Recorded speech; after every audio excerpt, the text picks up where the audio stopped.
Stock market सट्टा market है। हाँ बिल्कुल, सट्टा बाजार है, सट्टा करेंगे, पैसे लूज हो जाओगे, पूरा जीरो हो जाओगे, सब हो जाओगे। 95% पैसे लूज करते हैं, 5% रहते हैं, तो 5% तो बना रहे हैं ना। तो 5% है बेसिकली जो पैसे बना रहे हैं। नहीं सर, वो देखो पैसा किसका है?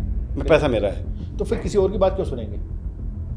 क्योंकि मुझे बिल्कुल नॉलेज नहीं है उस तो आपको सीखना पड़ेगा, अपन लर्न कर लेते हैं। तो मैं लर्न के तरीके बताता हूँ कैसे लर्न कर सकते हैं। ठीक है। हम क्या करते हैं, हम इंस्टाग्राम पे आके कि यार ये ले लो, पेनी स्टॉक ले लेते हैं, ये ले लेते हैं, ऑप्शन में चले जाते हैं, ऑप्शन इक्विटी कर ये कर लेते हैं। इंस्टाग्राम पे अरे ये इतना, आज मैंने अगर इस वाले स्टॉक में 1 लाख डालते तो 10 लाख हो जाते, ऐसा देख के क्विक रिच वाली देख के अगर कर लेंगे तो जो 1 करोड़ का पोर्टफोलियो या 10 लाख का जो पोर्टफोलियो हमने बनाया वो जीरो हो जाएगा। ओके, तो ये भी एक बहुत बड़ा पंगा है कि मतलब कुछ लोग तो क्रेडिट कार्ड को होते हुए उनको कोई दिक्कत नहीं होती, उन्हें फ़ायदा ही होता है। हाँ। राइट। और तकरीबन 70-80% लोग क्रेडिट कार्ड के कारण काफ़ी नुकसान हो जाता है, फाइनेंशियल डेट में चले जाते हैं, हाँ, ट्रैप में क्रेडिट कार्ड के चले कारण, जाते हैं। राइट। तो क्रेडिट कार्ड होना भी जरूरी होता है। तो मतलब आप बताओ क्रेडिट कार्ड में बेसिकली एक बना क्यों है क्रेडिट?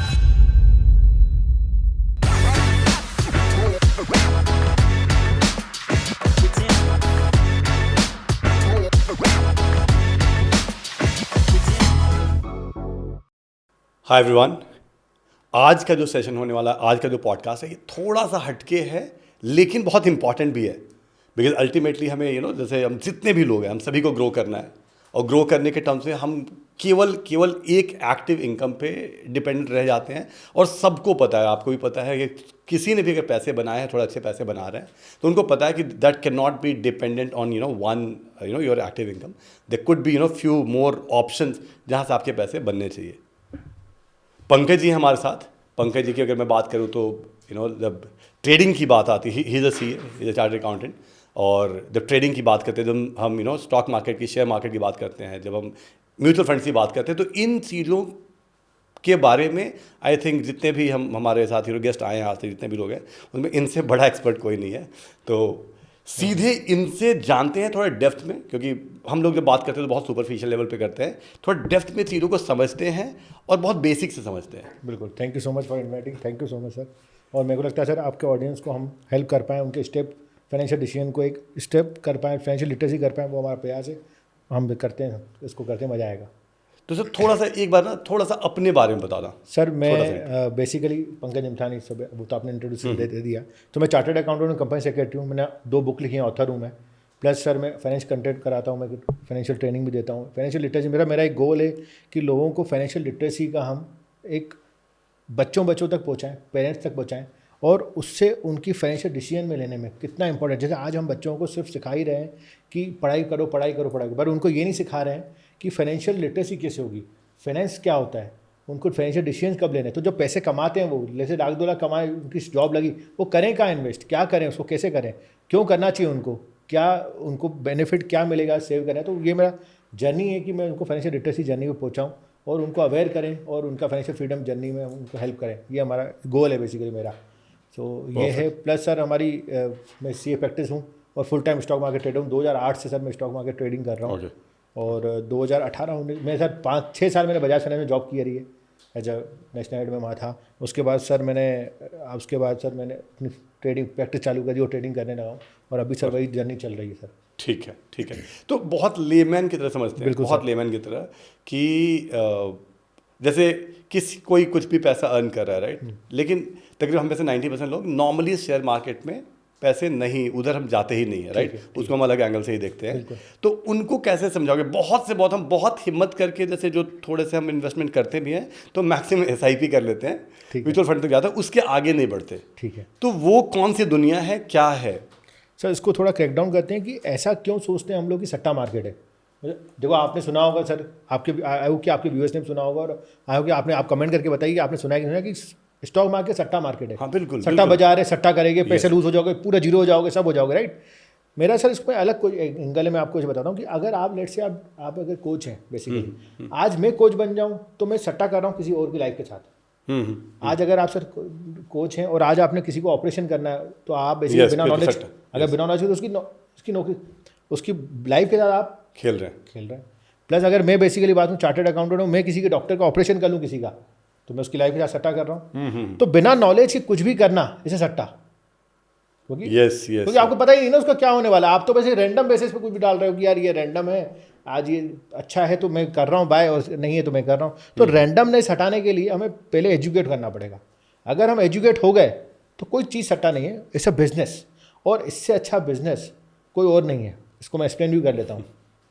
सर आज एक बात बताइए, IIT में कितने लोग अप्लाई करते हैं? 20 लाख। कितनी सीट्स हैं? 2000, 3000, 5000, 10,000। तो परसेंटेज कितना हुआ? 0.1, 0.2। चार्टर्ड अकाउंटेंट में ऐसे ही लाख अप्लाई करते हैं, हंड्रेड्स में आते हैं। IAS में सर UPSC के एग्जाम देते हैं, उसमें तो 20-20, 25 सीटें होती हैं, 1000, 2000, 500। IPSC की बात करें, UPSC और इनकी, तो परसेंटेज कितना? 0.001। लेकिन as per SEBI registered data की बात करूँ, सेबी जो बोलती है 95% पैसे लूज करते हैं, 5% बनाते हैं। तो 5% तो बना रहे हैं ना। तो 5% है बेसिकली जो पैसे बना रहे हैं।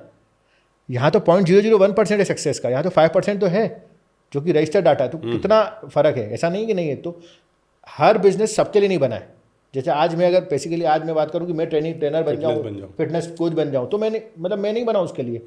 या आप आज बोलो कि मैं आज जाके बैलेंस शीट साइन कर लूंगा किसी है, तो ऐसे हो नहीं सकता। तो इट्स अ फाइनेंशियल जर्नी, हमें समझना पड़ेगा। लेकिन इसके साथ साथ मैं ये नहीं कहता हूँ कि आप लिटरेसी में अगर आप आके आप ट्रेडिंग कर लें, एक्टिव ट्रेडिंग बन जाए, एक्टिव इन्वेस्टिंग कर लें, लेकिन आपको बेसिक फाइनेंशियल लिटरेसी होनी चाहिए। सेम जैसे अगर कोई लेडी फीमेल है, हाँ जैसे फीमेल आपके हैं, उनको पता होना चाहिए कि उनके इंश्योरेंस क्या होता है, टर्म इंश्योरेंस क्या होता है, मेडिकल इंश्योरेंस क्या होता है, बैंक अकाउंट कहाँ है, क्रेडिट कार्ड कहाँ है, किस किस चीज़ों का मुझे यूज़ करना है, क्या क्या मेरे फाइनेंशियल जर्नी में मेरे क्या क्या है, कितनी मेरा पैसा है, कितना SIP है, कहाँ मेरा पैसा इन्वेस्ट हो रहा है, मेरे पति का या खुद का इन्वेस्ट कहाँ हो रहा है, कितने मेरे बैंक अकाउंट्स हैं, क्या अकाउंट्स होते हैं, कैसे। तो ये सब पता होना चाहिए। द मोमेंट ये आपको पता हो गया, बेसिक पता पड़ गया, आपको इतनी तो लिटरेसी आ गई कि मेरे को पता है कि क्या हो रहा है, कैसे हो रहा है, और इसके बाद फिर आप उसको भले जर्नी को आप आगे बढ़ें, इन्वेस्टिंग की तरफ जाएं या ट्रेडिंग की तरफ जाएं, तो मज़ा आएगा। और सर एक सबसे बड़ी चीज़ इसमें मैं ऐड करना चाहूँगा, द मोमेंट आप फाइनेंशियल लिटरेसी की जर्नी में आएंगे, जब आपको पता है कि आप जब फीमेल जब करेंगी तो अपने बच्चों को भी एजुकेट करना पड़ेगा। सर होता क्या है कि आज तक आपको आप बताइए सर, आपको आपके पेरेंट्स ने कभी बताया कि बैंक अकाउंट क्या होता है, कैसे होता है, आपके फाइनेंशियल डिसीजन लेना है। जैसे से अगर हमारे पिताजी कार ले रहे हैं तो हमें बताया कि बेटा ये कार क्यों ले रहे हैं, क्यों नहीं ले रहे हैं, इस कार में ये मेंटेनेंस कॉस्ट है, इसका ये होता है, इसका रिप्लेसमेंट कॉस्ट ये होता है, ये बेचूंगा तो इतना मिलेगा, नहीं मिलेगा। कभी डिसीजन ही नहीं हुआ ऐसा, और ना ही उन्होंने भी कभी इससे सोच के किया कभी कि कौन से बैंक से लोन ले रहे हैं, कौन से ले रहे हैं, कितने रेट ऑफ इंटरेस्ट में मिल रहा है लोन, क्यों मिल रहा है, क्यों, कितनी EMI आएगी, कैसे EMI को दूंगा, नहीं कुछ नहीं, क्या रेट ऑफ, क्यों EMI देंगे तो कैसे, कहाँ से सोर्स ऑफ फंड होंगे, इस पैसे को कहाँ यूज़ करूंगा, मतलब बेसिकली कोई अपन ने कभी ऐसे बात ही नहीं की। तो आज मेरा यही है कि आज आप खुल के बात करें, बच्चों को बताएं कि क्या, तभी वो आगे जाके जर्नी को पता चलेगा फाइनेंशियल लिटरेसी क्या होती है, कैसे हम इससे। क्योंकि आज लेट से आज कोई बच्चा है, आज एग्जांपल आपके पास आता है, उसने 1 लाख रुपए 2 लाख कमा लिए एज अ सैलरी। आज उसने अच्छी पढ़ाई करी, बच्चे ने अच्छी पढ़ाई करी, 25 साल तक पढ़ाई करी, उसके बाद फिर उसको 1 लाख रुपये 1.5 लाख, अब उसका यूज़ क्या करेगा वो? उसको पता ही नहीं क्या करना है मुझे। वो 1-1.5 लाख रुपये तो फिर वो घूमने ही चले जाएगा, कुछ ऐसे ही कर लेगा जो कि उसको पता ही नहीं, क्योंकि उसको पता ही नहीं ना अभी तक, किसी ने एजुकेट ही नहीं किया। या उसके पापा FD कर देंगे, FD कर देंगे। लेकिन FD में आपको देखेंगे, अगर आप FD से साइलेंट किलर, बेसिकली मैं इसको कैसे साइलेंट किलर है सर, उसको भी समझाते हैं और आपके व्यूअर्स को। ये सारे लोग सुन भी लो ये वाला ना, ये लोग आपके लिए स्पेशली, और आप कमेंट करके बताओ कि FD की आपको समझ में आया कि नहीं आया, कि FD में आप बताइए सर रेट ऑफ इंटरेस्ट क्या होता है, 7%, 6%। अगर आप पिछले 20 साल का एनालाइज करेंगे तो FD का 6-7% एवरेज आया है रिटर्न, 8% का एवरेज रिटर्न है 20 साल का। लेकिन इन्फ्लेशन जो है वो 10%, 12% है। तो आप तो हमेशा जो आज की वैल्यू 1 करोड़ रुपए आपने एग्जाम में FD में डाले, 1 करोड़ की जो वैल्यू है वो आज से 10 साल बाद उसकी वैल्यू तो जितनी रिटर्न देगी उतनी देगी नहीं। आप नेगेटिव जा रहे हो 4% एवरी ईयर 4% नेगेटिव में हो, क्योंकि 10 साल बाद आपने अगर बेसिकली लेट से 1 करोड़ का आपने लेट से मैं बोलता हूँ 2 करोड़ बनाया, तो 2 करोड़ की वैल्यू 10 साल के बाद उतनी है तो ना आज की डेट में। यस 2020 के बाद तो इन्फ्लेशन एक ड्रास्टिकल बूम हुआ है। आप अगर देखें, आप अगर सिल्वर देखें, गोल्ड देखें, कोई भी आप फूड की इन्फ्लेशन की बात करें, कुछ it has been drastically increased, 10-12% तो है ही, और FD तो आपको 8% दे रहा है। तो ये साइलेंट किलर है, आपका पैसा जीरो की तरफ ही जा रहा है। तो बेटर है कि हम कहीं ना कहीं डाइवर्सिफाई करें, वेल्थ में जाएं, वेल्थ कैसे क्रिएट करेंगे फाइनेंशियल, और क्योंकि क्या मल्टीपल सोर्सेज ऑफ इनकम होने चाहिए, जो आपने पहले बात करी। तो मेरे जो टीचर है वो बोलते हैं कि you should have 10 multiple sources of income, your money should work for you when you are sleeping. बिल्कुल। तो आपको कभी फाइनेंशियल फ्रीडम की जर्नी में आप आ जाओगे। तो ये अगर कर लेंगे तो मेरे को लगता है कि बहुत ड्रास्टिक फर्क आ जाएगा। तो नॉर्मली जैसे मान लो कि छोटे लेवल पे अगर बात करते हैं कि जैसे जितने भी लोग, जितने भी मेरे फ्रेंड्स हैं या जो मेरी ऑडियंस है, थोड़ा सा स्टार्ट करना चाहते हैं, मतलब we are not talking about क्यों ना हर महीने लाख 2 लाख 10 लाख रुपए खर्च कर रहे हैं या इन्वेस्ट कर रहे हैं, नहीं। हाँ। हम बात कर रहे हैं कि कोई 5,000 10,000 20,000 से पर मंथ से स्टार्ट करना चाहता है, तो शुरू में वो क्या करेगा, मतलब कहाँ से पढ़ाई करेगा, किन चीज़ों को देखेगा, या मतलब जैसे बहुत सारे ऐसे ऐप हैं या बहुत सारे ऐसे इंस्टाग्राम में लोग आते हैं तो उनकी बात मान के कुछ कर लें, ठीक है, मतलब क्या करें, या फिर इकोनॉमिक्स टाइम पढ़ना स्टार्ट कर दें? नहीं कुछ भी नहीं करेंगे। इकोनॉमिक्स टाइम्स और ये सब पढ़ने में तो आपको कन्फ्यूजन ही होगा। हाँ, तो क्या अगर आप अगर न्यूज़ पढ़ेंगे तो कन्फ्यूज ही होंगे, ठीक है। और सीधे सीधे किसी की बात मान ले, नहीं सर, वो देखो पैसा किसका है, पैसा मेरा है, तो फिर किसी और की बात क्यों सुनेंगे? क्योंकि मुझे बिल्कुल नॉलेज नहीं उस तो आपको सीखना पड़ेगा, अपन लर्न कर लेते हैं। तो मैं लर्न के तरीके बताता हूँ कैसे लर्न कर सकते हैं अपन बेसिकली। तो लेट से आज अपने पास 15,000 रुपये खुद के हैं, हमने म्यूचुअल फंड करने के बाद मेरे पास 10-15 हज़ार बच रहे हैं डेली मंथली हर महीने, है ना। मैं इसको ये कहूँगा कि आप निफ्टी ETF में डालिए, निफ्टी 20 में डालिए। ETF क्या होता है? Exchange traded fund. कि निफ्टी की टॉप के 50 कंपनियां जो है, निफ्टी की टॉप की 50 कंपनियां वही सिर्फ आ सकती है। तो आपका ऑटो हैज है बेसिकली कि इंडिया की जो टॉप 50 कंपनी है वही आएंगी इसमें। जैसे 50 वाली 51 हुई वो हट जाएगी और दूसरी आ जाएगी। ठीक है। तो आपको पता है कि आप इन्वेस्टेड हो इंडिया की ग्रोथ में, 50 टॉप कंपनी में इन्वेस्टेड हो, तो आप ETF में डालिए। जैसे आप ETF में डालिए, हर मंथ आप डालिए उसमें, और उसके साथ साथ आप लर्निंग करिए कि कैसे बाय करते हैं, कैसे सेल करते हैं, क्यों बढ़ता है, कोई शेयर की प्राइसेस बढ़ती हैं तो क्यों बढ़ती है। मैं बुक्स के रिकमेंड कर दूंगा नाम, जो कि फाइनेंशियली आपको हेल्प करेंगे, आपके ऑडियंस को हेल्प करेंगी। तो सर उसमें आपको ये समझ में आएगा कि आपने बेसिकली पैसा डाला है, पैसा अपना खुद का आपने स्टडी करके डाला है कि आज एक कोई सेक्टर में पैसा बढ़ता है। जैसे एग्जांपल इंडिया की ग्रोथ में डाल रहा हूँ पैसा, तो मैं किस सेक्टर में डाल रहा हूँ, एग्जांपल क्यों मैं डाल रहा हूँ पैसा, पैसा डालने से होता क्या है, क्यों पैसा बढ़ेगा मेरा और क्यों पैसा नहीं बढ़ेगा, कब कब पैसे बढ़ेंगे मेरे। इसको एक अंडरस्टैंडिंग करते हुए कि क्या क्या करें उसको आप समझेंगे तो it is very easy, it is not tough at all. बस अपने को ये समझना है कि जो गलती कर लेते हैं वो करते हैं, उनको लगता है कि यार मेरे को डेली का पैसा ये सबसे ज़्यादा लोग यही करते हैं। मेरी सिस्टर है ना, मेरी सिस्टर सी जो डॉक्टर, क्वालिफाइड डॉक्टर, प्रैक्टिस कर रही है, बहुत फुल फ्लेज चल रहा है, बढ़िया। वो बोलती है सनी, मेरा घर पे सनी है, तो बोलती है सनी लाख रुपए मैं डाल दूँ, मेरे को डेली के 2-5 हज़ार मिल जाएंगे। तो मैं उसको बोलता हूँ कि कैसे मिलेंगे, तो मैंने उसको बोला, मैंने देखा तूने MBBS किया पहले 5 साल, फिर 2 साल तूने स्पेशली डिग्री करी, स्पेशली बनी, उसके बाद फिर तूने 3 साल की प्रैक्टिस करी है, 10 साल बाद देखो 2-5 लाख रुपए आ रहे हैं। तो तू बोल रही है 2-5 हज़ार रुपये डेली के आए, मतलब महीने के 1-1.25 लाख रुपए आए, अगले दिन से 1 लाख रुपये डाल के, कैसा ऐसा कैसे होगा? अगर ऐसा होता तो सब यही कर लेते। और बिजनेसमैन जो इतने बड़े बिजनेस हाउसेज हैं, इतने बड़े बिजनेस हाउसेज हैं जो अंबानी अदानी, तो यही करें ना, फिर वो क्यों करें? हाँ, it is so easy, dam easy, तो क्यों करें? लेकिन इसको ये सिंप्लीफाई कर लेते हैं कि हमको क्विक रिच नहीं होना है। हमें पैसा, देखो 2 चीज़ें हो सकती हैं, या तो पैसा बना सकते हो आप जल्दी, थोड़ा बनाओगे जल्दी में, ठीक है, या तो बहुत पैसा बनाओगे लेकिन लंबे टाइम पे बनाओगे। तो हमें बहुत पैसा बनाना है, लंबे टाइम पे बनाना है। हमें जल्दी पैसा नहीं बनाना है, छोटा पैसा नहीं बनाना है जल्दी में। एग्जाम्पल, ठीक है, लेट्स से आपकी वेल्थ है 1 करोड़ रुपए। अगर आप जल्दी पर नहीं जाएंगे तो जल्दी लॉस करेंगे, जल्दी लॉस करेंगे, जल्दी कमाएंगे, जल्दी लॉस करेंगे, जल्दी करेंगे, तो आपका ग्रो करेगा 5-10% से ही करेगा ग्रो।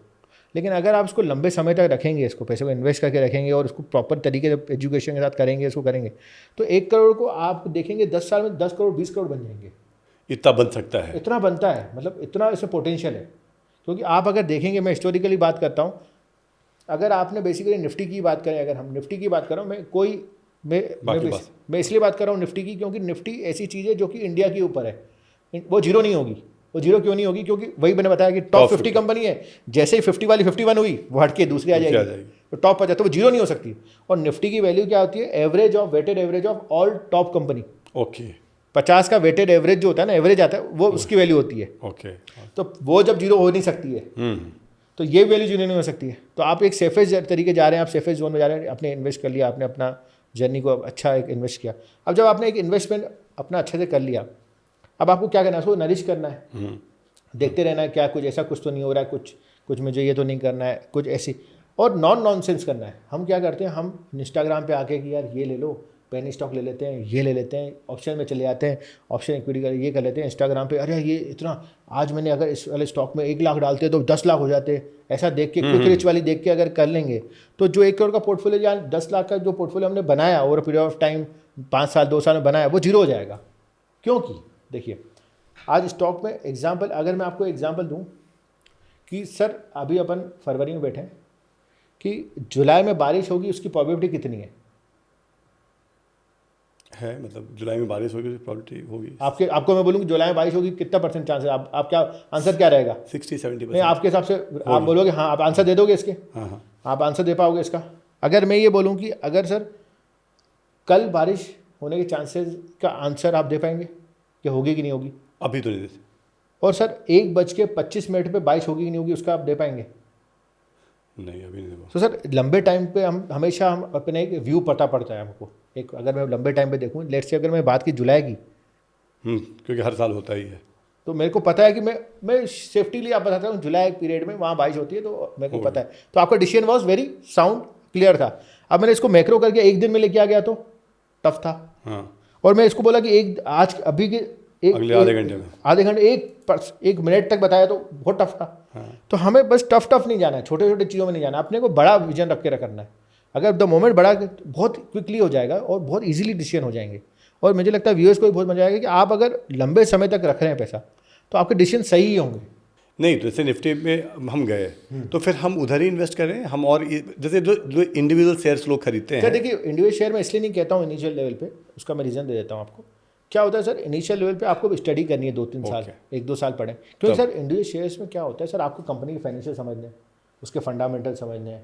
कि जैसे एग्जांपल, आज आप जो आपकी फाइनेंस इंडस्ट्री वो अलग, जो फिटनेस इंडस्ट्री वो अलग काम करेगी, ऑटो इंडस्ट्री अलग काम करेगी, IT इंडस्ट्री अलग काम करेगी, और फाइनेंस बैंक वाली अलग काम करेगी। तो सबको एक एक स्टडी करना पड़ेगा, डीप डाउन में आपको समझ होनी चाहिए। जैसे एग्जांपल आज आपको रिलायंस का देखना है, अगर एग्जांपल, तो रिलायंस के एक एक चीज़ देखनी पड़ेगी। रिलायंस कहाँ पर है, पेट्रोकेमिकल में, रिलायंस का रेवेन्यू जियो से आता है, जियो फाइनेंस है, जियो मार्ट से आता है, ये सब चीज़ों से पैसा आता है। हाँ, तो आपको एक एक चीज़ स्टडी में, कौन सा डिपार्टमेंट कैसा चल रहा है, क्या अच्छा आ रहा है, कितनी ग्रोथ आ रही है, कितना उसका प्राइस अर्निंग है, कितनी ग्रोथ हो रही है। तो एक एक चीज़ इतना डिवाइड करना पड़ेगा आपको कि क्यों हो रहा है। अब लेट्स से आप चार्ट देखोगे, आपकी यार प्राइस कैसा बिहेव कर रहा है, पॉजिटिव न्यूज़ को कैसे रिस्पॉन्ड कर रहा है।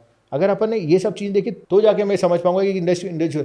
लेकिन ये समझ आने में ऐसा नहीं है, लेकिन 1-2 साल लगेंगे आप, और कम से कम लगेंगे। क्योंकि आप कैसे समझ लोगे हर सेक्टर का। आप जैसे एग्जांपल आपकी बात करूँ, आप अगर फिटनेस के बारे में जितना आपको पता है वो उतना मुझे नहीं पता है।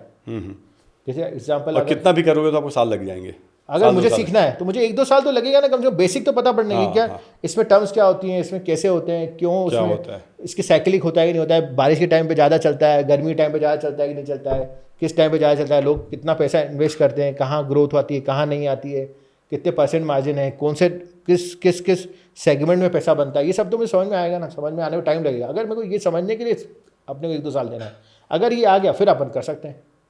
तो पहले अपन सीखें और फिर करें तो लाइफ विल बी, मतलब it will make a tremendous money. मतलब वेल्थ इतना बनाता है। जैसे मैं कुछ अपने क्लाइंट्स हैं मेरे, जो कि मैं सीए हूँ, तो मेरे पास ऑडिट खत्म करता हूँ, तो sir they make a massive money with only one formula, no nonsense. No nonsense मतलब रोज़ जाके ट्रेडिंग नहीं करनी है, रोज़ देखना नहीं, टर्मिनल नहीं देखना है, रोज़ ये नहीं करना है। अगर हम ये सब अवॉइड कर लें तो, और अपनी लर्निंग पे फोकस करें कि कहाँ मुझे पैसे बनाने हैं, market is a place where you can make a tremendous wealth. और जो आपने बोला कि कम से कम ये यहाँ तक भी जा सकते हो कि आप जहाँ 10 साल में आप 1 करोड़ से 10 करोड़ में पहुँच सकते हो। अरे ज़्यादा, मतलब आप आराम से बेच सकते हैं, क्यों नहीं बेच सकते हैं सर। आप अपने, अगर आपकी देखिए सर, आप आज 2020 से बात करें, आपने जर्नी जब चालू करी है, तो सर आपकी जो 2020 में जो अर्निंग थी वो 2025-26 में तो अलग है। बिल्कुल ड्रास्टिकल इंक्रीज है।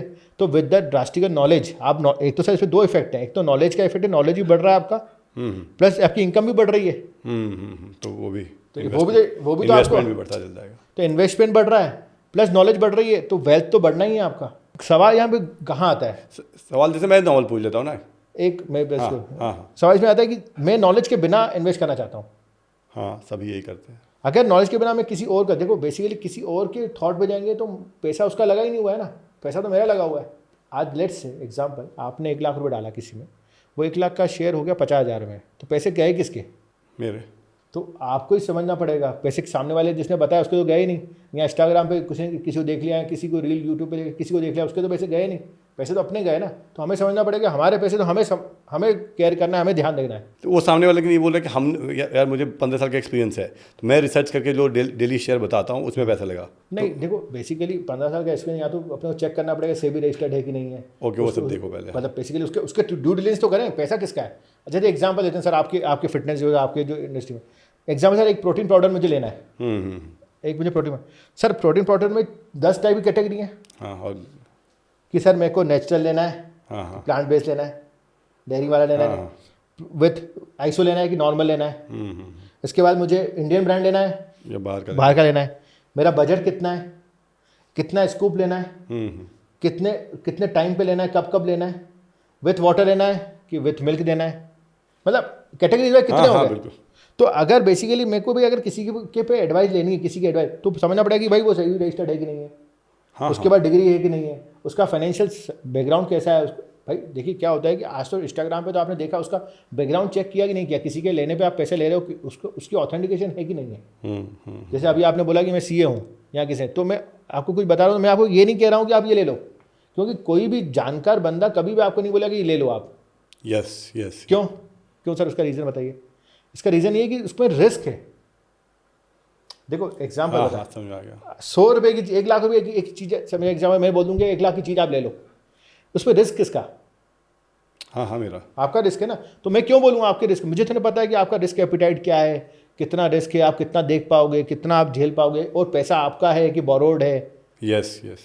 पैसा आप में रुक पाओगे नहीं रुक पाओगे, पैसे की कितनी ज़रूरत है आपको। अब लोग क्या होता है, जिसको जैसे अभी तो आपने स्टार्ट किया कि मेरे पास सेविंग बच रही है तो मैं डाल दूँ उसमें। लेट्स से अगर मेरे पास जो सैलरी आ रही है पूरा सैलरी डाल रहा हूँ बिना खर्चा करने के बाद, खर्चा के लिए पैसे नहीं रख रहा हूँ, हाँ तो बहुत बढ़िया। कितना कितना डर आएगा, फियर कितना आएगा मुझे। तो फियर मनी है कि होप की मनी, कैसे ग्रीड की मनी है, तो वो समझना पड़ेगा। ये बिना समझे मैं किसको कैसे एडवाइस कर दूं कि ये आप ये हैं, तो ये समझना पड़ेगा कि किसी की एडवाइस लेनी नहीं है, क्योंकि उसको पता ही नहीं है आपके बारे में। तो एक से मुझे और बताओ कि फिर अगर मानते हैं कि निफ्टी के बारे में आपने बात करी, राइट, और ये मतलब कहीं ना कहीं थोड़ा सेफ है compare to Yes, yes, yes. और मैं तो इसको ऐसे बोलता हूँ कि जब दुनिया ही खत्म हो जाएगी तो हम भी खत्म हो जाएंगे। तो सही बात है। हाँ फिर तो है ही नहीं, कोविड में जब खत्म ही हो रहा था सब कुछ, तो कुछ है ही नहीं। क्योंकि अगर मान लो आपको बोला कि अच्छा व्हाट इफ की टॉप 50 कंपनी की वॉट लग गई, तो फिर तो जब दुनिया ही खत्म हो रही हो जाएगी, फिर तो आप पैसे की तो वैल्यू नहीं रहेगी। हाँ तो ना एक चीज़ बताओ, लेकिन जब फिर तो इसका मतलब क्लैरिटी है, तो फिर भी क्यों मैक्सिमम लोग ये नहीं करते? क्योंकि ग्रीड है सर।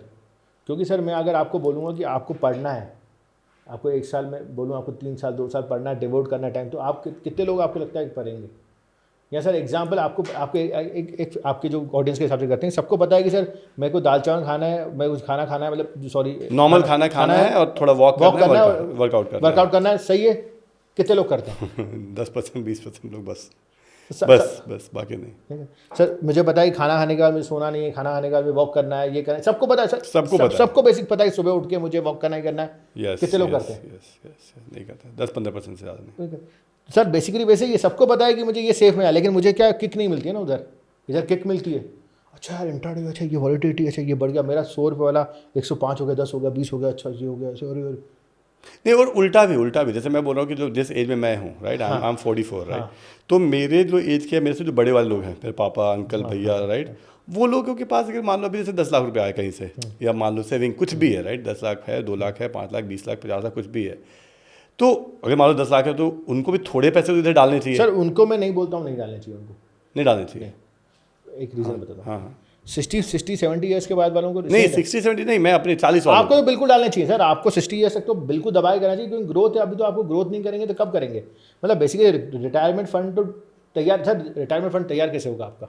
हाँ मतलब यही करके जब होगा। एफडी से तो नहीं हो रहा है, एफडी से नहीं होगा। 8% एफडी में 12% का इन्फ्लेशन है, और वो चलेगा ही, तो 12 से 11 हो जाएगा, 13 हो जाएगा, मतलब कुछ एफडी 7 से 8 हो जाएगी या 6 हो जाएगी। एफडी 20 तो होने वाली नहीं है।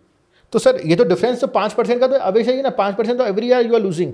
तो आप जैसे आपका 1 करोड़ का एफडी थी, अब 95 लाख की हो गई, वैल्यू वाइज बात कर रहा हूँ, वैल्यू वाइज।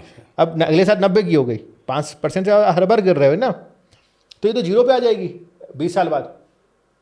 नॉर्मल है, आई थिंक सबको समझ। जैसे मान लो कि एग्जाम्पल दे रहा हूँ, आज से मैंने 17-18 साल पहले, आई थिंक 18 साल हो गए होंगे, उससे पहले मैंने MBA किया। मैंने MBA के लिए जो अच्छे से अच्छे कॉलेज होते थे वहाँ भी फी होती थी 3.5-4 लाख रुपए मैक्सिमम।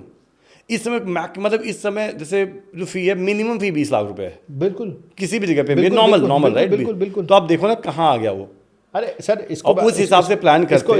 इसको मैं एक और इजी वे में बताऊँ। चलो ये फीस की बात करें सर, ऑडियंस की बात करें, गुलाब जामुन खाते थे ऑडियंस। हाँ। आज से 5 साल पहले ऑडियंस गुलाब जामुन खाते थी। हाँ। गुलाब जामुन आप बताओ दोस्तों, आप गुलाब जामुन खाते थे? गुलाब जामुन कितने का मिलता था, आज कितना मिल रहा है, कितना फ़र्क है उसमें, देख लो आप, आपको समझ में आ जाएगा कि कितना। आप तो फीस की तो बात करें, फीस तो एक सबको नहीं पता है, चलो गुलाब जामुन तो पता ही है आपको, घर पता है, रियल एस्टेट पता है, सब कुछ पता है। आपको बताओ कि कितना फर्क आ गया उसमें। तो ये बेसिकली ये बढ़ ही रहा है ना वैल्यू। ऐसा तो नहीं हुआ है कि गुलाब जामुन पहले 10 रुपये का था, अब 40 रुपये का है, 40 रुपये का ही। अब ऐसा तो नहीं है 10 वाला 5 रुपये आ गया, ऐसा तो हुआ ही नहीं कहीं पे भी। तो 10 का 40 हो गया है, 10 का 5 नहीं हुआ है। और अगर आप यही बात करें एफडी में 10 से आपको 6 साल में तो उसने 15-20 ही दिया ना सिर्फ, हाँ, तो फिर तो नहीं कर पाओगे। तो आप तो डेफिशिएट में आ गए ना। तो यही इसलिए वेल्थ में अपने को यहाँ डालना ही है, अपने को वेल्थ डाइवर्सिफाई करना है। अब सर इसमें क्या होता है 60-70 ईयर्स वालों को मैंने क्यों मना किया उसका, क्योंकि सर एक रिस्की प्रोडक्ट है, उनको कब जरूरत पड़ जाए वो पता नहीं है ना। क्योंकि हो सकता है कि जब उनको पता पड़ रहा हो तो उसमें 5-7% का करेक्शन आए, क्योंकि थोड़ा बहुत करेक्शन आ सकता है। यस यस, दैट्स द देखो सर इसमें 100% सेफ नहीं है, तभी ज़्यादा रिस्क है, रिटर्न है less risk, no risk no return, हाँ, लेस रिस्क लेस रिटर्न। और जितना हाई रिस्क हाई रिटर्न। तो हम मीडियम रिस्क की बात करें तो थोड़ा बहुत तो 5-7% का डाउनफॉल आ सकता है, लेकिन अपन अगर कंपाउंडेडली 10 साल की बात करें लास्ट 10 साल में तो उसने 12-13% 14% का रिटर्न दिया है। परफेक्ट, हाँ हाँ। सो मैं उसी दौरान कर रहे हैं कि अगर मैं बेसिकली इन्फ्लेशन को 10-12% 2-3% से बीट कर रहा हूँ, which is good for me, I am retiring safely कर रहा हूँ मैं। तो एक चीज़ और पूछता हूँ मैं इससे, हाँ, इसी से रिलेटेड कि नॉर्मल हम जैसे जो लोग हैं इस एज वाले, राइट, इससे पहले तो हम लोग फिर जैसे एफडी और बैंक को छोड़ के बहुत बार जैसे इंश्योरेंस पे कर लेते हैं। हाँ। जैसे इंश्योरेंस वाले बताते हैं कि जैसे होता है ना कि मैं टर्म इंश्योरेंस की बात नहीं कर रहा, हाँ, यूलिप टाइप, हाँ, कि ये बेहतर है। अब मैं उनको कितना भी समझाऊँ कि नहीं, अब मुझे नहीं करना है, लेकिन कहीं ना कहीं हमें लगता है कि ठीक है ये ज़्यादा बेटर है। और बहुत ज़्यादा, मतलब इंडिया में बहुत सारे लोग, मेरे ऑलमोस्ट सारे फ्रेंड्स, वो बैंक के अलावा पैसे इधर डाल देते हैं। तो ये कितना सही है? देखिए सर, जो यूलिप होता है ना, हाँ, वो इंडिया में सबसे ज़्यादा मिस सेलिंग होती है। मिस सेलिंग होती है, बोलो। मिस सेलिंग मतलब जिसको जरूरत ही नहीं उसको मिल जाता है, जिसको जरूरत नहीं उसको मिल जाती है। टर्म इंश्योरेंस की बात करें, यूलिप की बात करें, हाँ, यूलिप की बात, यूलिप लिंक्ड हाँ, इंश्योरेंस प्लान है। अब सर होता क्या है, मेरा ही मानना है कि सर आप इन्वेस्टमेंट को इन्वेस्टमेंट की तरह देखिए और इंश्योरेंस को इंश्योरेंस की तरह देखिए। दोनों को मिक्स करेंगे कुछ नहीं मिलने वाला। मतलब इसको ईजी करते हैं, आपने कार का इंश्योरेंस कराया तो कार का इंश्योरेंस इसलिए नहीं कराया ना कि उसको इन्वेस्टमेंट भी उससे पैसा भी निकलेगा। नहीं, इंश्योरेंस कराई, कल को गाड़ी ठुकेगी तो मैं उसका हिसाब हो जाएगा, उसको सही करके दे देंगे इंश्योरेंस कंपनी। सेम इधर ही बात करते हैं। अभी आपने इन्वेस्टमेंट किया एफडी में, इसलिए नहीं किया ना कि कल को मैं बेसिकली उससे अपनी कार का साफ सही कराऊंगा, कार का ठुकेगी कार तो सही कराऊंगा, उससे तो एफडी नहीं कराई ना। अब हम जब दोनों मिक्स करते हैं तो कुछ नहीं मिलता है। ओके, रिटर्न नेगेटिव में जाते हैं। अगर मैं ऐसा नहीं बोलता हूँ कि सब में नेगेटिव में जाएंगे, ऐसा नहीं होगा। 90% नेगेटिव में जाते हैं, रिटर्न अच्छे नहीं होते हैं। 10-5% जो होते हैं वो अच्छे होते हैं, मतलब 10-5% अच्छे भी होते हैं। लेकिन मैं इसको बोलता हूँ कि आप सेपरेट करो, इंश्योरेंस को इंश्योरेंस जैसे देखो, इन्वेस्टमेंट को इन्वेस्टमेंट। जिसका काम है बेसिकली, जो इंश्योरेंस कंपनी है उनका काम है इंश्योरेंस करना है ना, उनका काम। बट रियल में वो इंश्योरेंस टर्म इंश्योरेंस करते नहीं है ना ज़्यादा, वो 80% तो यही करते हैं। यही तो कमाई उसमें ही ना सर। देखो जो एजेंट बेच रहा है उसको 40% कमाई उसमें है। टर्म इंश्योरेंस में तो कमाई नहीं होती है। टर्म इंश्योरेंस में तो कभी भी आपको, मैंने तभी तो मिस सेलिंग की बात करी कि टर्म इंश्योरेंस में तो 15-20% की कमीशन है, 10-15% की कमीशन है। कमीशन ही नहीं है, कमीशन तो इसमें है 40-50%, 60%। सो लेट्स से आपने 10 लाख का अगर आपने पहले साल किया तो 4 लाख तो उसको ब्रोकर को जा रहा है, 4 लाख 5 लाख का कमीशन उसको जा रहा है। तो उसका बेनिफिट कहाँ है? वो कहाँ सोचेगा आपको इंश्योरेंस बेचने की कोशिश करेगा जहाँ पे उसको 10 लाख, मतलब क्योंकि इतना सारा कमीशन मिलता है। क्योंकि इंश्योरेंस तो टर्म इंश्योरेंस तो सब, मतलब प्रीमियम ही उसमें सिर्फ 15-20 10,000 50,000 मैक्सिमम 50,000 ज़्यादा नहीं हो सकती। 50,000 में 5,000 मिल रहे हैं उसको, 10% भी 5,000 मिले वर्सेस 10 लाख, जो कि आपको, मेरे को पता है कि आपकी वर्थ है 10 लाख रुपये देने की। 10 लाख में मुझे 5 लाख की कमीशन आ रही है, तो क्या मैं करूँगा? 5,000 वैसे 5 लाख क्यों बेचूंगा मैं आपको? हाँ, समझ में आ गया, मतलब क्या बेचोगे आप? मैं तो ऑब्वियसली वही बेचूँ। मेरा तो बेसिकली मेरा तो वेस्टेड इंटरेस्ट है ना इसमें बेचने में। तो ऐसे कोई तो इस टाइप के भी, तो जैसे मान लो कि मैं एजेंट्स बोलूँ या इन्वेस्टमेंट एडवाइजर्स बोलूँ, ऐसे भी तो लोग होंगे ना जो आपको सही एडवाइस देंगे। बिल्कुल है। और आपसे बल्कि वो अलग से रिटेनर से पैसे अलग से लेंगे। बिल्कुल वो उनको कि भाई फॉलो करना है। तुम्हारे पैसे मैंने बचा दिए, बिल्कुल, इंश्योरेंस से, एफडी से और इधर उधर से, तो मैं उसके लिए मुझे थोड़ा पैसे दे दो। बिल्कुल वो प्रॉपर चैनल है कि उसको वेस्टेड इंटरेस्ट नहीं है इसमें, उसका वेस्टेड इंटरेस्ट नहीं, यहाँ से कमाना नहीं है उसको, वो सीधे कुछ बेच नहीं रहा, वो बेच नहीं, वो तो बता रहा है आपको। जैसे मैं आपको यही कह रहा हूँ कि आप इंश्योरेंस से करो, इन्वेस्टमेंट से करिए। मेरा भी तो यही कहना है कि अगर वो सही जेन्युइन अगर बंदा होगा आपका बेचने वाला, वो आपको बोलेगा ही नहीं यूलिप करो। तो क्योंकि यूलिप की जो रिटर्न है, अगर एवरेज यूलिप की बात करूँ, एवरेज कोई भी नहीं, वो 7% 7.5% से ज़्यादा है ही नहीं। 12-10% नहीं है ही नहीं। लेकिन हमें तो बता के दिया जाता है तो कि वो तो बता के देते हैं कि यार हमने टॉप से आप 50 साल 30 साल 40 साल के सर म्यूचुअल फंड से अच्छा ये ले लो, हम मुझे तो यही बोलते हैं। सब ये बोलते हैं ले लो, लेकिन कैसे, कहाँ से, आप ये तो बताइए कि कैसे। ये भी मार्केट लिंक्ड है। मार्केट लिंक्ड है सब, तो फिर डायरेक्ट इन्वेस्ट करें ना हम। एग्जाम्पल ले लो, आज आपको जैसे आप रांची जाना है आपको, ठीक है, तो रांची आप दिल्ली से डायरेक्ट फ्लाइट में रांची जाएंगे कि दिल्ली से, अगर डायरेक्ट फ्लाइट मिल रही है रांची की डायरेक्ट फ्लाइट जाएंगे कि दिल्ली से पहले जाएंगे चेन्नई, चेन्नई से जाएंगे बेंगलोर, फिर आएंगे, फिर बेंगलोर से रांची जाएंगे, ऐसा करेंगे क्या आप? नहीं। तो फिर ऐसा यही तो अपन कर रहे हैं अभी, अपन यही समझा रहे हैं ना कि हम बोल रहे हैं कि आप दिल्ली से सीधा रांची जाइए, इंश्योरेंस जो जिसका जो प्रोडक्ट है उसको करो, जिसका जैसे LIC वाले को जो पता है उनको वो दो, इंश्योरेंस वाले को जो पता है उनको वो दो, इन्वेस्टमेंट वाले को जो पता है इन्वेस्टमेंट करने दो। दोनों एक्सपर्ट में दे रहे हो ना, आप टॉप में दे रहे हो। अब हम बोल रहे नहीं, हम तो पहले इंश्योरेंस वाले के पास ही इन्वेस्टमेंट कराएंगे, तो वो तो फिर मतलब आप बोल रहे हो इंश्योरेंस इन्वेस्टमेंट है ही नहीं? बिल्कुल नहीं है, वो इंश्योरेंस है कि मेरे कल को मैं चले गया, कोई दिक्कत आई, हाँ, कोई दिक्कत आई, कोई आफत आई, कोई मेडिकल इमरजेंसी हो गई, कुछ भी हो, तो उसके लिए है वो बिल्कुल भी इसके लिए है ही नहीं कि मैं उससे पैसा एक्सट्रेट कर पाऊँ, बस पैसा निकाल पाऊँ, उसको बिल्कुल इंश्योरेंस के लिए बनाया नहीं। आप एक बात बताइए सर, आप कार 10 लाख 15 लाख 50 लाख की कार है, उसके लिए आप ये जब 25,000 50,000 या 1 लाख रुपए की इंश्योरेंस देते हो, उससे बोलते हो कि पैसे मेरे को चाहिए? नहीं। उससे आप सोचते हो कि मेरे को इससे इन्वेस्टमेंट निकालना है इससे? नहीं, कुछ नहीं। तो सर अपन वही सोचे ना कि हम बाकी अपनी इंश्योरेंस से वैसे निकालने की क्यों सोच रहे हैं? नहीं, तो मतलब अगर मान लो कि इस टाइप का है तो इसमें गवर्नमेंट कुछ नहीं करती। मतलब ये अगर मान लो कि उस हिसाब से मैं दूसरे हिसाब से देखूं, तो फिर अगर मैं जितना समझ पाया हूँ, राइट, कि हमने करोड़ों अरबों खरबों रुपए हमने ख़राब किए हैं। मान लो कि यूलिप या ये जो मनी बैक और जितने भी इंश्योरेंस वाले प्रोडक्ट होते हैं उसमें, राइट, मतलब उसमें कि उनके पैसे कम बनते हैं लेकिन हर इंसान के पैसे ज़्यादा बन जाते हैं। अगर मान लो मैंने उस हिसाब से पैसे लगाए होते, म्यूचुअल फंड पे ही लगाए होते, तो हाँ बिल्कुल SIP क्या होता? ऑब्वियसली आप तो एक काम करिए सर, आप अपने पिताजी की, आप भी करिए दोस्तों, आप लोग भी ये करिए, आप पिताजी की कोई भी एक इंश्योरेंस यूलिप पॉलिसी निकाल के देखो, कब इन्होंने इन्वेस्ट किया है। गूगल ChatGPT या गूगल में आप डाल देना, एन्युइटी कैलकुलेटर आता है, वहाँ डाल देना कब इन्वेस्ट किया है और कितना आपको मिला और कितना रेट ऑफ इंटरेस्ट, वो खुद कैलकुलेट करके एक्सेल में फॉर्मूला खुद कैलकुलेट करके आप देखना कि कितना परसेंट आ रहा है। सर आप हैरान हो जाओगे, 7 से 8% ज़्यादा आ ही नहीं सकता है वो यूलिप में भी। लेकिन मार्केट लिंक्ड बोलते हैं ना, वो तो मार्केट, लेकिन तो भी इतना ही आएगा। ओके, तो एक चीज़ क्यों आएगा उसका समझ लेते हैं। सर देखो, जो इंश्योरेंस कर रहा है उनकी एक्सपर्टीज किस में है? इंश्योरेंस में। वो आप उसको बोलोगे इन्वेस्टमेंट कर ले, तो उसका डिसीजन कैसे होगा? माइंडसेट समझो ना। जैसे बेसिकली मेरे को आज है कि मेरे को रिस्क बचाना है, बेसिकली मेरे को तो इंश्योरेंस करने के, बेसिकली मेरे को लेट से आज एग्जांपल आपकी कार ठुकी, मेरे को 10 लाख रुपए देने पड़ रहे हैं, तो मेरा तो रिस्क वो बचाने के लिए मैं इन्वेस्टमेंट सारा कुछ उधर होगा। मेरा फोकस इस पे है, मेरा फोकस इन्वेस्टमेंट को है ही नहीं, मैं ग्रोथ करने पे तो है ही नहीं मेरा फोकस। अब इंश्योरेंस जो इन्वेस्टमेंट कंपनी जो इन्वेस्टमेंट कर रही है उनका फोकस कहाँ है? ग्रोथ। वो इंश्योरेंस बोल ही नहीं रहे, उनको मैं बोलूँ इंश्योरेंस करो तो वो बोलेंगे यार मैं तो क्या करूँगा, हाँ मैं डूब ही जाएंगे मतलब। तो ये बेसिकली तो वो आता ही नहीं है उनका, क्योंकि एक्सपर्ट नहीं है ना वो। जो एक्सपर्ट है उनको एक्सपर्ट का काम है। ओके, तो इसमें जैसे मान लो कि लेकिन इसमें फिर कमीशन भी तो कम होगा अगर मान लो कोई, अगर कमीशन है ही नहीं इसमें। ओके, इसमें है ही नहीं SIP कराने से। जैसे अगर सर SIP की बात करें तो इसमें सर ये लोग मेंटेनेंस चार्ज लेते हैं साल के 15 पैसे या 30 पैसे, वो भी सेबी डिसाइड करता है कि कितना एक्सपेंस रेशियो होगा फंड का।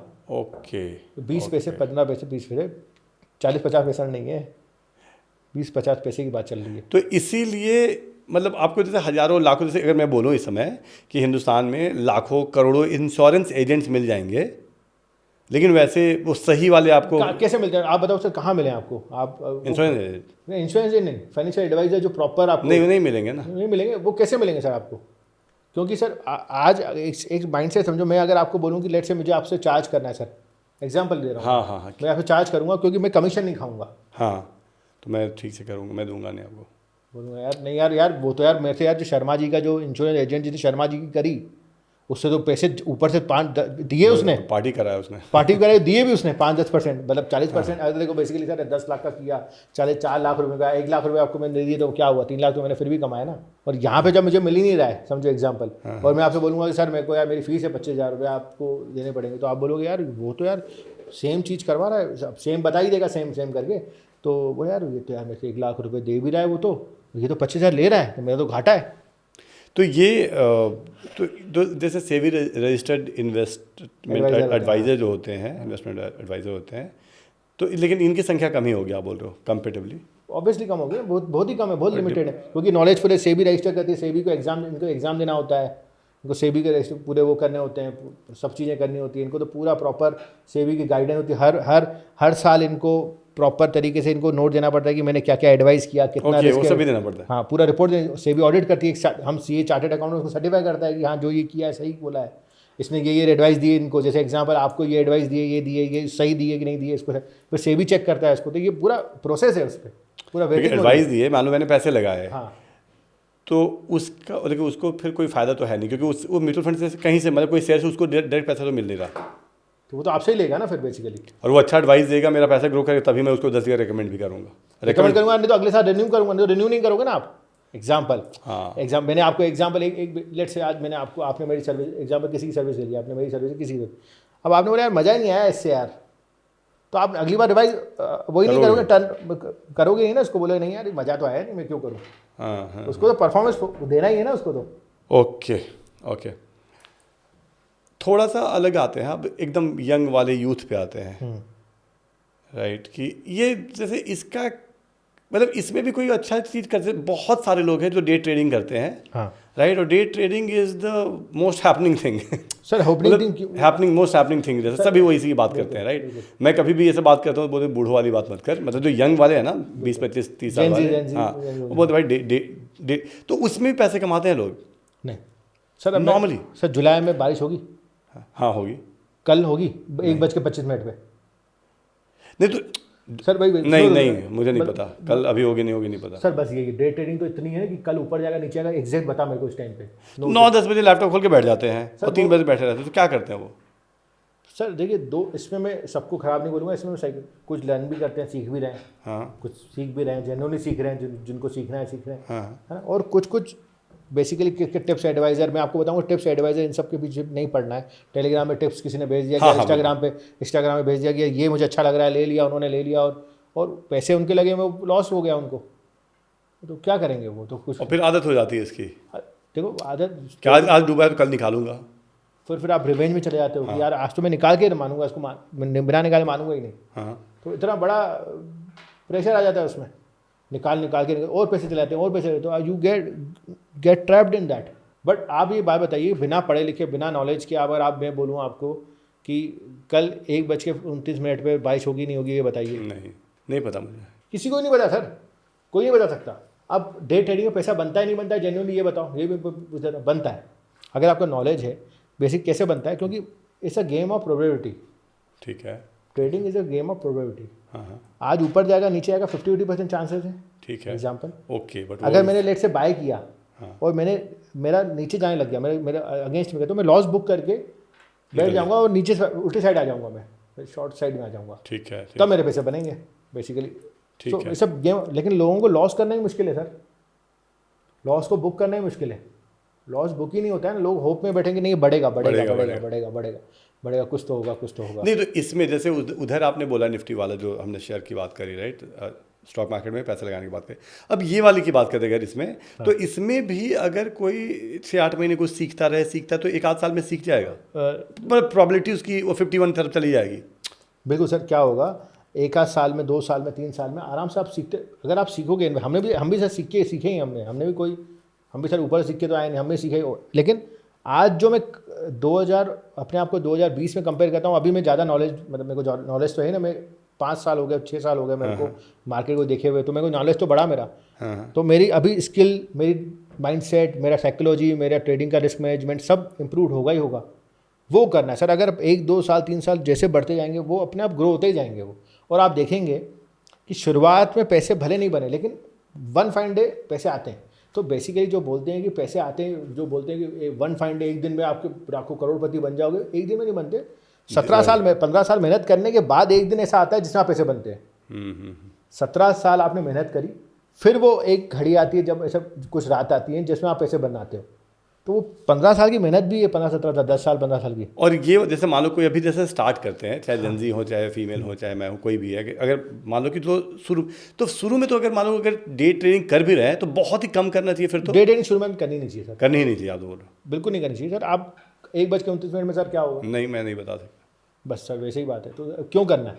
शुरुआत में अपन ETF करें, लर्न करें। नहीं, बता रहा हूँ क्यों करना है, बता रहा हूँ क्यों करना है। किक क्यों? किक नहीं, किक भी नहीं, मैं बता रहा हूँ क्योंकि जितने भी मान लो तकरीबन 18 साल से लेके 25 साल के लड़के हैं, उनकी अर्निंग वर्निंग भी बहुत कम है। तो वो सुनने के लिए रेडी नहीं है कि मैं 20 साल में क्या होगा, 25, मतलब वो सुनने के लिए रेडी नहीं। मैं उनको कितना भी समझा लूँ या आप कितना भी एडवाइस दे लो, तो ये आपकी सारी एडवाइस मानेंगे हम जैसे लोग या थोड़े से मैच्योर वाले, राइट? ये जो 20, 22, 24 वाले हैं, तो उनको मैं ये बोलता हूँ कि आप करना है, अगर आपको लड़ से करना ही है तो वो पैसा करो जो उससे आपको लॉस हो जाए तो दर्द नहीं हो। ओके। लेट से अगर आपको लेट से आपके पास 10 लाख की 1 लाख की कैपिटल है, एग्जांपल, हाँ हाँ, आपने 10,000 रुपये अगर कर दिए तो आपको दर्द नहीं होगा जिंदगी में। लेकिन 1 लाख मत लगा दो। हाँ, 1 लाख मत लगा। 1 लाख, अगर 1 लाख रुपए आपके बोरोड हैं, आपके खुद के हैं और उससे आपको हार्ड एंड मनी है तो खुद के, अगर वो कर दोगे और वो जीरो होगी तो फिर दिक्कत हो जाएगी। अगर आपको सीखने के लिए करना है, खुद की सीखने के लिए करना है तो 10,000 रुपये लगा दो। यार जितना भी आप हो सकता आपकी है, एपेटाइट है। हाँ, हो सकता है किसी की एपिटाइट 5,000 हो, किसी को 25,000 हो, लेकिन जितनी एपिटाइट आपकी है उतनी कर लो, उससे भले कर लो, स्लो सीखो। और बाकी जो पैसे हैं, लेट से आपने 1 लाख रुपये डालने हैं, 10,000 रुपये यहाँ, 90,000 रुपये आप ETF से स्टार्ट करो। दोनों के मिल जाएगा, इसका भी मिलेगा आपको, इसका भी मिलेगा, और स्लो आप ग्रेजुअली आपको इसमें भी स्किल डेवलप होगी। जब स्किल डेवलप हो जाएगी इंट्राडे वाली, तो ये वाला पैसा भी आप इधर डाल देना। नहीं, बट लालच है ना। जैसे मान लो कि मैंने किया, सीख ही रहा हूँ, मैं 1,000-2,000 रुपये डेली डाल रहा हूँ, 5,000 रुपये से मैं डेली कर रहा हूँ, राइट? यही होता है। और 2-4 दिन भी अगर पैसे बन गए थोड़े, तो फिर वो ज़्यादा डालना स्टार्ट, मतलब वो एक तो लत है ना। फिर वो लत भी है, प्लस एक ट्रैप में आ जाते हो। क्या होता है, बिजनेस लक होती है एक तो। शुरुआत में तो पैसे आते ही हैं, क्योंकि आते ही हैं, शुरुआत में पैसे आते हैं, बिजनेस लग है सर। बिजनेस जैसे शुरुआत में आपकी बात करें सर, शुरुआत में वाटर लॉस के चलते वेट लॉस होता ही है। हाँ हाँ, बिल्कुल होता है, बिल्कुल होता है। थोड़ा सा तो होगा, होगा ही होगा। हाँ। मतलब सवाल नहीं होता, नहीं होगा। अगर कोई भी स्टार्ट कर ले 100 भी हो तो 98, 97 आ जाएगा। 97 के बाद गेम है ना, उसके बाद गेम। क्योंकि 97 के बाद तो वो 99% लोग सर 102 पे चले जाएंगे। तो ये तो अच्छा, यहाँ तो लॉजिक था, वहाँ क्या लॉजिक बताया आपने? मतलब यार वाटर लॉस वाला तो लॉजिक था जो मुझे समझ में आता है। ये बिजनेस लक है सर, इसको बिजनेस लक बोलते हैं। हर चीज़ में बिजनेस लक है, बिजनेस लक। और बिजनेस लक बोल रहे हो आप? ओके, बिजनेस लक, ये शुरू में उनका काम कर जाएगा। कहीं जाएगा, 100% होगा। क्योंकि देखो मार्केट है रैंडम डिस्ट्रीब्यूशन।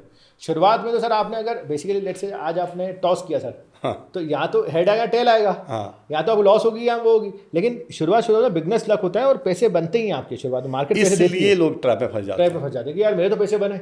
और क्या होता है, शुरुआत में सर आपने 50,000 10,000 देख के आपको 5,000 बन गए, एग्जाम्पल ऑप्शन में जो आते हैं लोग बन जाते हैं, तो उनको लगता है यार 5,000 बन सकते, यार ये तो वो खर्चा सोच लेते हैं कि यार 5,000 बने, 20 दिन 25 दिन में 1.25 लाख रुपए आएंगे, पहला तो काम हो गया, मैं काम भी नहीं करूंगा, नौकरी भी नहीं करूंगा, कुछ नहीं करूंगा, सेट हो गया मैं लाइफ। फिर क्या होता है सर, वो फिर वो उनकी उम्मीद 5,000 पे हो जाती है। अब दो चीज़ें होती हैं, यहाँ तो उनको 4,000 1,000 रुपये आते हैं तो बुक नहीं करते हैं, और यहाँ तो लॉस में आते हैं वो। हेड एंड टेल वाला हिसाब है सर, वो तो लॉस भी होगा ही, बिगनर लक के बाद तो लॉस होना ही है। तो आप बोल रहे हो कि वो बिगनर्स लक है, वो कभी भी कंसिस्टेंस नहीं हो सकता। नहीं हो सकती सर बिना, देखो सर आज ना तो फिर सभी करते हैं। सर एक बात बताओ सर, मैं इसको एक और चीज़ बोलता हूँ, इसको थोड़ा सा इसको करते हैं सर। एक ऑपरेशन, एक मैं आज किया हूँ सर। एक क्या हुआ, मेरे को एक मैं रास्ते जा रहा था, एक बंदे ने को मेरे को CPR देना था, बंदे को हार्ट अटैक आया, तो मैंने उसको पंप किया और बच गया। ठीक है, क्या मैं बोल रहा था, मैं स्किल्ड हो गया।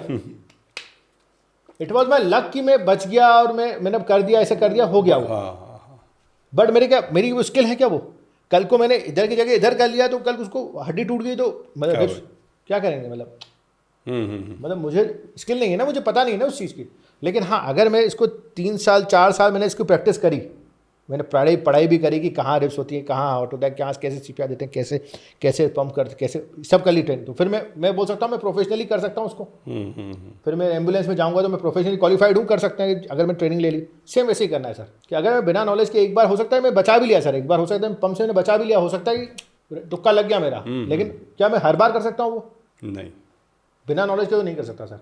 मतलब नॉर्मली, लेकिन फिर भी हमें जैसे अगर उधर SIP तो करना चाहिए ना, अगर बहुत बिगिनर्स की सर SIP भी करना चाहिए, ETF में भी डालना चाहिए सर, ETF में भी डालना चाहिए, SIP करना चाहिए, ये तो करना ही चाहिए, बिल्कुल करना चाहिए सर। मैं तो खुद बोलता हूँ कि म्यूचुअल फंड से लोग बोलते हैं म्यूचुअल फंड में डालना, लेकिन मैं बोलता हूँ सर आप खुद भी करो, आपका पैसा है ना, आप करोगे, आपको फील आएगा, आपको एक अचीवमेंट में अच्छा भी लगेगा कि यार मैं क्या कर रहा हूँ, मैं कहाँ पैसा डाल रहा हूँ, क्यों डाल रहा हूँ। एक फाइनेंशियली आपको डिसीजन लेने की आदत बनेगी कि हाँ मेरे को ये मैं इसमें ETF में डाल रहा हूँ, मैंने यहाँ पे पैसा लिया क्योंकि इंडिया की ग्रोथ है इसमें है, तो आपका वेस्टेड इंटरेस्ट रहेगा। म्यूचुअल फंड में तो आपको पता ही नहीं है ना क्या हो रहा है।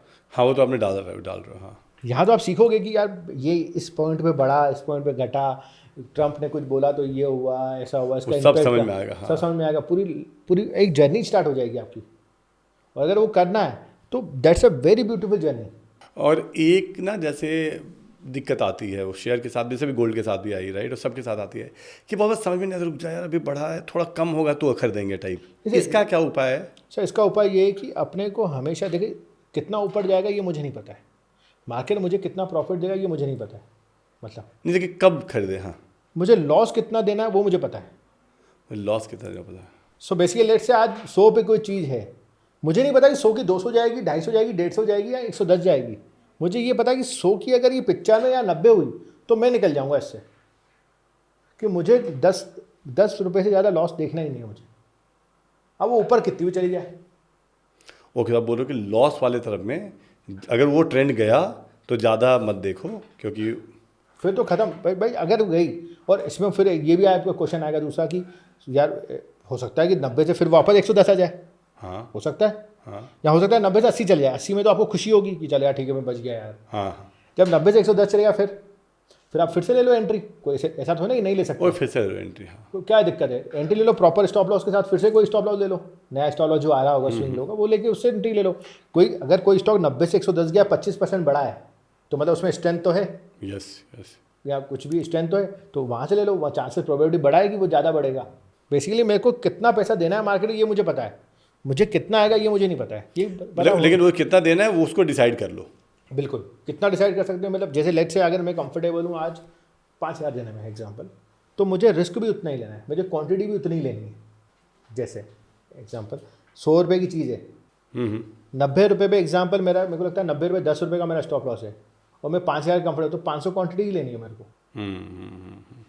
नहीं तो इसमें एक चीज़ बताऊँ मैं, लेकिन इसमें जैसे मान लो कि अगर हमने डाला, हमारे पैसे हैं मान लो, अब मान लो मैं देख रहा हूँ कि यार मैंने लाख रुपए डाला था, अब ये भी इस समय 1.25 लाख पे है, हाँ। राइट, और अभी जो बीच में 2 महीने से 3 महीने से चल रहा था ट्रम्प चल रहा था, राइट, तो बेचारा मेरा 1.25 लाख 80,000 पे 70,000 पे आ गया था, हाँ। तो मैं तो नहीं निकालूंगा, नहीं वो क्यों नहीं निकालना है, क्योंकि मुझे लग रहा है कि फिर से ठीक हो जाएगा ना ये। फिर से ठीक हो जाए फिर से ले लेंगे। ओके, आप बोल रहे हो लेने में क्या दिक्कत है, कोई लेने में कोई प्रॉब्लम तो है नहीं, अपने लेने में क्या जा रहा है। नहीं, आप बोल रहे हो कि अगर वो नेगेटिव जा रहा है तो देखो एक चीज़ समझो, आज मैं बड़ी बड़ी कंपनी जो लॉस में आई, जो बड़ी बड़ी कंपनी की बात करें जो लॉस में, कभी भी ऐसे नहीं आई कि जीरो एक दिन आज 3-3:30 बजे बंद हुई और 9:15 बजे खुली जीरो पे। ओके, वो ट्रेंड DHFL 600 पे थी, जीरो ऐसे नहीं हुआ कि 3:30 बजे हुई और जीरो पे हो गई। स्लो यस बैंक 400 वाली 20 रुपये स्लो आपको हर भरपूर मौका दिया निकलने का, आप नहीं निकले, आपको भरपूर टाइम दिया निकलने का, भरपूर न्यूज़ थी निकलने की, लेकिन निकले नहीं। हाँ, जैसे वो एक यूनिटेक करके कंपनी थी 2008 में, 2000 का शेयर था, वो जीरो डीलिस्ट हो गई जीरो पे। पुंज लियार्ड करके ऐसे बहुत सारी कंपनियां थी। अब आप उसमें ऐसा नहीं हुआ ना कि 3:30 बजे, आज 3:30 बजे तिलक लगा एग्जैक्ट मतलब 2000 पे और आज खुला जीरो, नहीं, आपको बिल्कुल धीरे-धीरे। भरपूर मौका मिला। तो उसमें अगर वो निकल जाएंगे तो अपने को कभी लॉस ही नहीं होगा ना। लॉस ज़्यादा क्यों होगा, लॉस तब होता है जब मैं इसको लॉस ही बुक नहीं, छोटा लॉस बुक नहीं करता हूँ। अगर मैं छोटा लॉस बुक कर दिया मैंने, मेरा काम हो गया पूरा। ओके, आपने बोला कि लेकिन हम सेंटिमेंट है कि नहीं यार वापस आ जाएगा, आएगा फिर ले लेंगे। समझ में आ गया मैं क्या बोल रहा हूँ। मतलब 100 वाला अगर 90 आ गया, 90 से फिर 105 आ गया, 110 आ गया, मैं फिर से ले लूँगा। लेकिन बहुत सारे लोग ये गलती तो करते ही हैं, नहीं 99% यही करते हैं कि रुक जा अभी नहीं अभी होप में अरे यार 90 गया है ना, अच्छी कंपनी है बहुत, दे मेरी द स्टॉक, वो शादी कर लेते हैं स्टॉक से।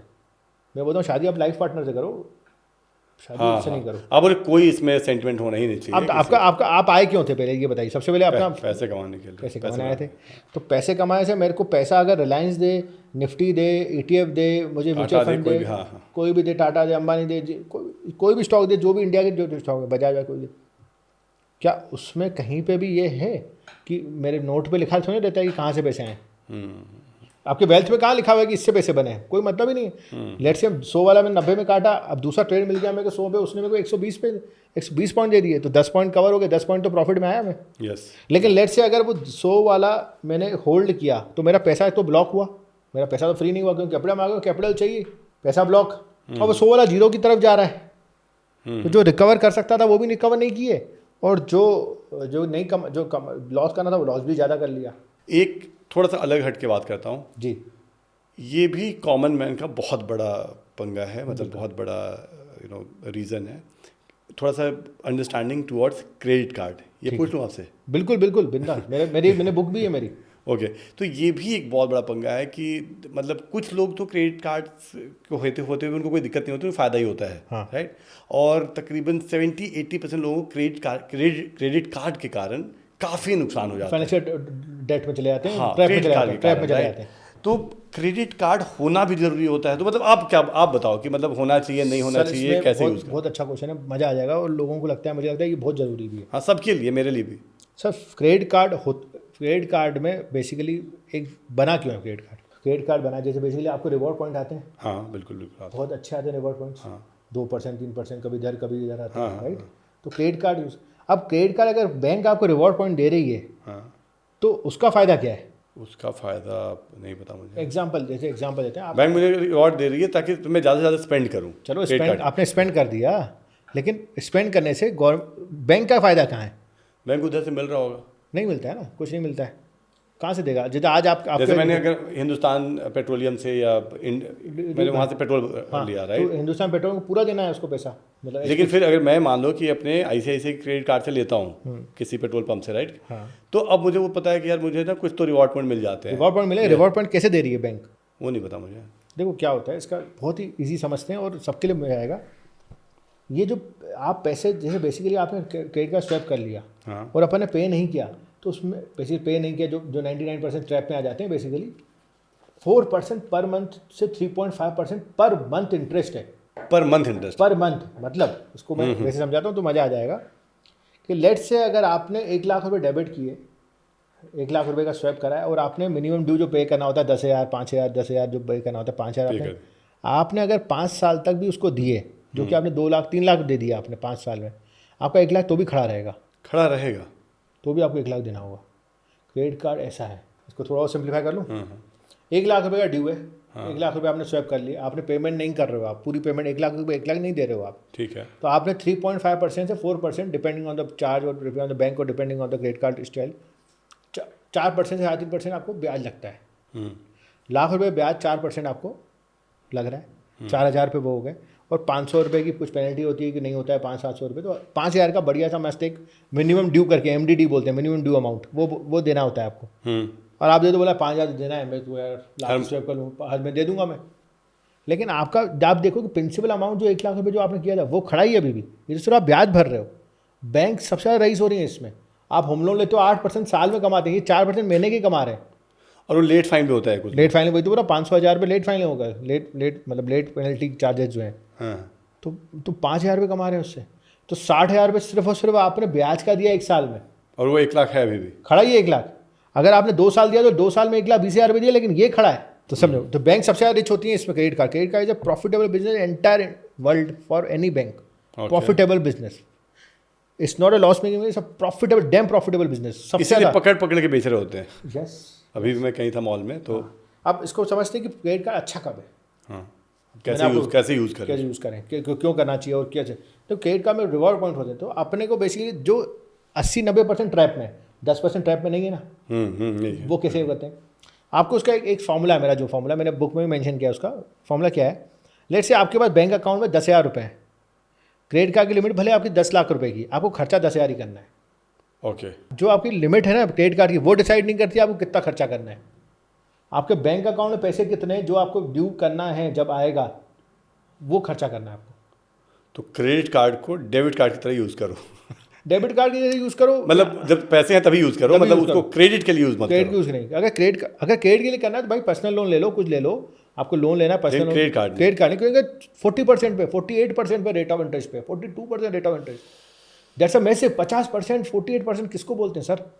आप अगर 48% सिर्फ ब्याज प्लस लेट पेनल्टी के 60% तक चले जाता है साल में। तो आपने कैसे बोला कैसे खर्च करना, कैसे स्पेंड करें? सर देखिए, आप लेट से आपका क्रेडिट कार्ड है, इसकी लिमिट 1 लाख रुपए की। हाँ आपका बैंक, आपको अगर कोई पर्स लेना है, हाँ पर्स की बात करते हैं, बेसिक मॉल में गया पर्स लेना है ना, कि मेरे को एक, आप जाके टॉमी का पर्स लेने जा रहे हैं, वहाँ पे टॉमी का पर्स आ रहा है 2,000 रुपये का, हाँ या 5,000 का पर्स। 5,000 का। अच्छा, आपको क्या किया? आपने बोला 5,000 की पर्स है, मेरे अकाउंट में है अभी 4,000 रुपये, लेकिन मैंने ले लिया। आपने क्या किया? ले लिया। स्वेप कर दिया, फिर आपने खाना वाना खाया, पूरा स्वेप कर लिया, आपके अकाउंट में 4,000 रुपये ही हैं, और आपने उस दिन 10,000 15,000 का खर्चा कर दिया। इस होप में कि मैं दे दूंगा, ये तो दे ही दूंगा मैं। हाँ दे दूंगा। होप, वही बात आ गई, होप जो वहाँ पे बात आई, वो होप कि मैं दे दूंगा। अब जब पेमेंट देने की बारी आई तो 15-20 हज़ार का सर आपका लेट पेनल्टी मिला के सर आपको 2-2.5 हज़ार रुपये ब्याज आ जाएगा, मतलब मोटा मोटा 2-2.5 हज़ार रुपये का ब्याज, और आपको बेसिकली उस वो लेट पेनल्टी में करके 3-4 हज़ार रुपये, 2-2.5 हज़ार रुपये का मिनिमम ड्यू आ जाएगा। वो आप दे दोगे, इससे आप खुश कि यार मैंने इतना एंजॉय भी कर लिया और मुझे कुछ देना भी नहीं पड़ा। फिर अगले महीने फिर वही हो गया, अगले महीने फिर आप गए, आपके पास सैलरी वैली आई, सेविंग हुई कुछ 4-5 हज़ार रुपये की, 5 हज़ार की सेविंग हो गई, 5 हज़ार रुपये की। फिर आप मॉल गए, इस बार आप खाना पीने कुछ खाया, वो किया, मूवी वूवी देखी आपने, आपका बिल आ गया 10-12 हज़ार आ गए। अब 10 हज़ार 15 हज़ार पहले के, 10 हज़ार अभी के जुड़ गए, तो लेट से 30 हज़ार रुपये ब्याज आया आपका, समझो मिला के 3 हज़ार रुपये की आपका मिनिमम ड्यू आ गया। यहाँ पे था आपका 3-4 हज़ार सेविंग थी, दे दिया आपने 3-4 हज़ार, आप भी खुश, यार दे रहा हूँ मैं, मैं तो दे रहा हूँ, मैं सही हूँ। तो ये ट्रैप है ये। फिर आप अगले महीने 10-15 हज़ार खर्चा करोगे, आपका सेविंग 4 हज़ार ही है, फ्री है। तो ये पैसा पाइलअप होते जा रहा है, आपका पैसा खत्म नहीं हो रहा है।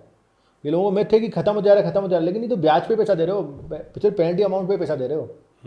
तो अगर आपको इसका करेक्ट क्या करना है, आपको कैसे करना है, लेट से आप मॉल में गए, आपके बैंक अकाउंट में 4 हज़ार रुपये हैं, तो आपको खर्चा 4 हज़ार ही करना है, 38-3700 ही खर्चा करना है। तो अगर आपको कोई पसंद आ गई तो भैया देखना, जैसे नहीं पहले अपन कैश लेके घूमते थे देसी, वही स्टाइल में कि भाई मेरे पास पैसा इतना ही है, उतना ही करना है। और अगर आपने ये किया तो क्रेडिट कार्ड में इतने रिवॉर्ड पॉइंट्स इतने अच्छे आते हैं कि आपको मज़ा आ जाएगा। ओके, टाइम से पैसे दे रहे हो तो, टाइम पे पैसा दे रहे हो तो फिर तो सबसे बेहतरीन चीज़ है। और एक होता है उसमें हम जैसे वो मान लो कि मंथली इंस्टॉलमेंट बनवा लेते हैं 6 मंथ्स का, हाँ, वो फिर भी ठीक है, वो रेट ऑफ इंटरेस्ट इसमें 12%, 13%, 14% पर रहता है। लेकिन मेजरली लोग वो करते नहीं हैं, क्योंकि वो लोग सबको ऑफर देते नहीं है। वो लोग बैंक वाले, बैंक भी स्मार्ट है ना, बैंक अगर आप मिनिमम ड्यू दे रहे हो, उनको 4% का ब्याज मिल रहा है, वो क्यों आपसे 2% ले या 1-1.5% ले? नहीं, जैसे मान लो, हाँ समझ में आया यार आप 4% दे रहे हो मेरे को, मैं 1.5% क्यों लूँ आपसे? आप 4% दो ना। नहीं, मैं कोई कोर्स खरीद, मान लो आपका ही कोई कोर्स खरीद रहा हूँ, राइट, या कोई, मैं बहुत बार खरीदते हैं हम प्रोग्राम, राइट। हाँ, बिल्कुल। तो कोई प्रोग्राम ले रहे हैं, वहाँ पे आया कि 80,000 है, हाँ। मेरे पास उस समय पैसे नहीं है, हाँ। राइट, और मुझे लग रहा है ले लेते हैं क्योंकि फ़ायदा है, हाँ। Course, right. तो 80,000 मैंने ले लिया क्रेडिट कार्ड के थ्रू, और आपने मुझे बताया कि 6 महीने का इक्वल इंस्टॉलमेंट हो जाएगा, फिर ठीक है, वो ठीक है। तो उसमें तो हम इंस्टॉलमेंट पे कर रहे हैं, इंस्टॉलमेंट पे कर रहे हो, उसमें वो ठीक है। वो तो आपका ब्याज जो 10-12% जो ब्याज है, 1% पर मंथ जो ब्याज होगा, वो उस ब्याज के तो हिसाब से उसमें खत्म हो जाएगा, उसमें खत्म होगा उसमें, क्योंकि उसमें EMI भी जाएगी, प्रिंसिपल भी जाएगा। Okay, 80,000 divide by 6 basically, late से प्लस थोड़ा मोड़ा इंटरेस्ट जो ब्याज आएगा, तो 14-15 हज़ार की EMI बनेगी आपकी। वो ठीक है, वो तो 15 हज़ार बंद हो रही है ना आपकी। लेकिन मैं बात कर रहा हूँ, और ये वाली जो EMI वाली हर प्रोडक्ट में होता नहीं है, हर टाइम पे होता नहीं है, और हर किसी को देते नहीं है ये। ओके, ये तो आपको स्वैपिंग कर ली, जब आपने खाने के बिल को स्वैपिंग कर लिया, कुछ ऐसा कर लिया, जो भी आपने लेवेज, उसका थोड़ा ना ऑफर उस पर नहीं आता, ये उसका आता ही नहीं है, और वही ट्रैप करता रहता है पूरा, वो पूरा ट्रैप करता है। तो अब क्रेडिट कार्ड भी उसको यूज़ करना चाहिए जिसको क्रेडिट कार्ड की ज़रूरत नहीं है। हाँ, बेसिकली देखो, आपके पास अकाउंट में पैसे हैं, उतना ही यूज़ करना है आपको। इसका एक ही मंत्र है, अगर आपने पैसे से 1 रुपया भी ज़्यादा किया तो आपको देना पड़ेगा ना फिर, मतलब बेसिकली और नहीं दे पाओगे तो बढ़ेगा, बहुत बढ़ ही रहा है वो। मैं अपना एक रियल एग्जांपल देता हूँ। मेरा क्लाइंट है वो, उसके पिताजी एडमिट हो गए थे, तो 2,40,000 रुपये का बिल आया था, तो उसने क्रेडिट कार्ड पे स्वेप कर दिया। हाँ, अब वो इमरजेंसी टाइम पे उसको करना पड़ा, ऐसा वैसा, ठीक है। फिर अब जब क्या हुआ, मेरे पास 2 साल बाद जब उसके बुक्स देखे, जब मैंने उसको देखे, यार ये खड़ा है 2,40,000 रुपये क्रेडिट कार्ड खड़ा है, तो मैंने बोला सर आपके पैसे 2,40,000 रुपये खड़े ही हैं, आप मतलब क्रेडिट कार्ड बिल नहीं देते हो? बोला मैं देता हूँ पंकज, मैं रोज हर मेरे 15,000 जो मिनिमम ड्यू आता है, 15,000 रुपये मेरा देता ही हूँ मैं। मैंने बोला हाँ, तो मैंने उसको बोला ठीक है 15, एक बार तो उसने स्टेटमेंट भेज दिया, मतलब कि देखो मैं दे रहा हूँ। तो मैंने 15,000, तो मैंने बोला सर आपने 2 साल में आपने 3,60,000 रुपये आपने लिए कितने थे?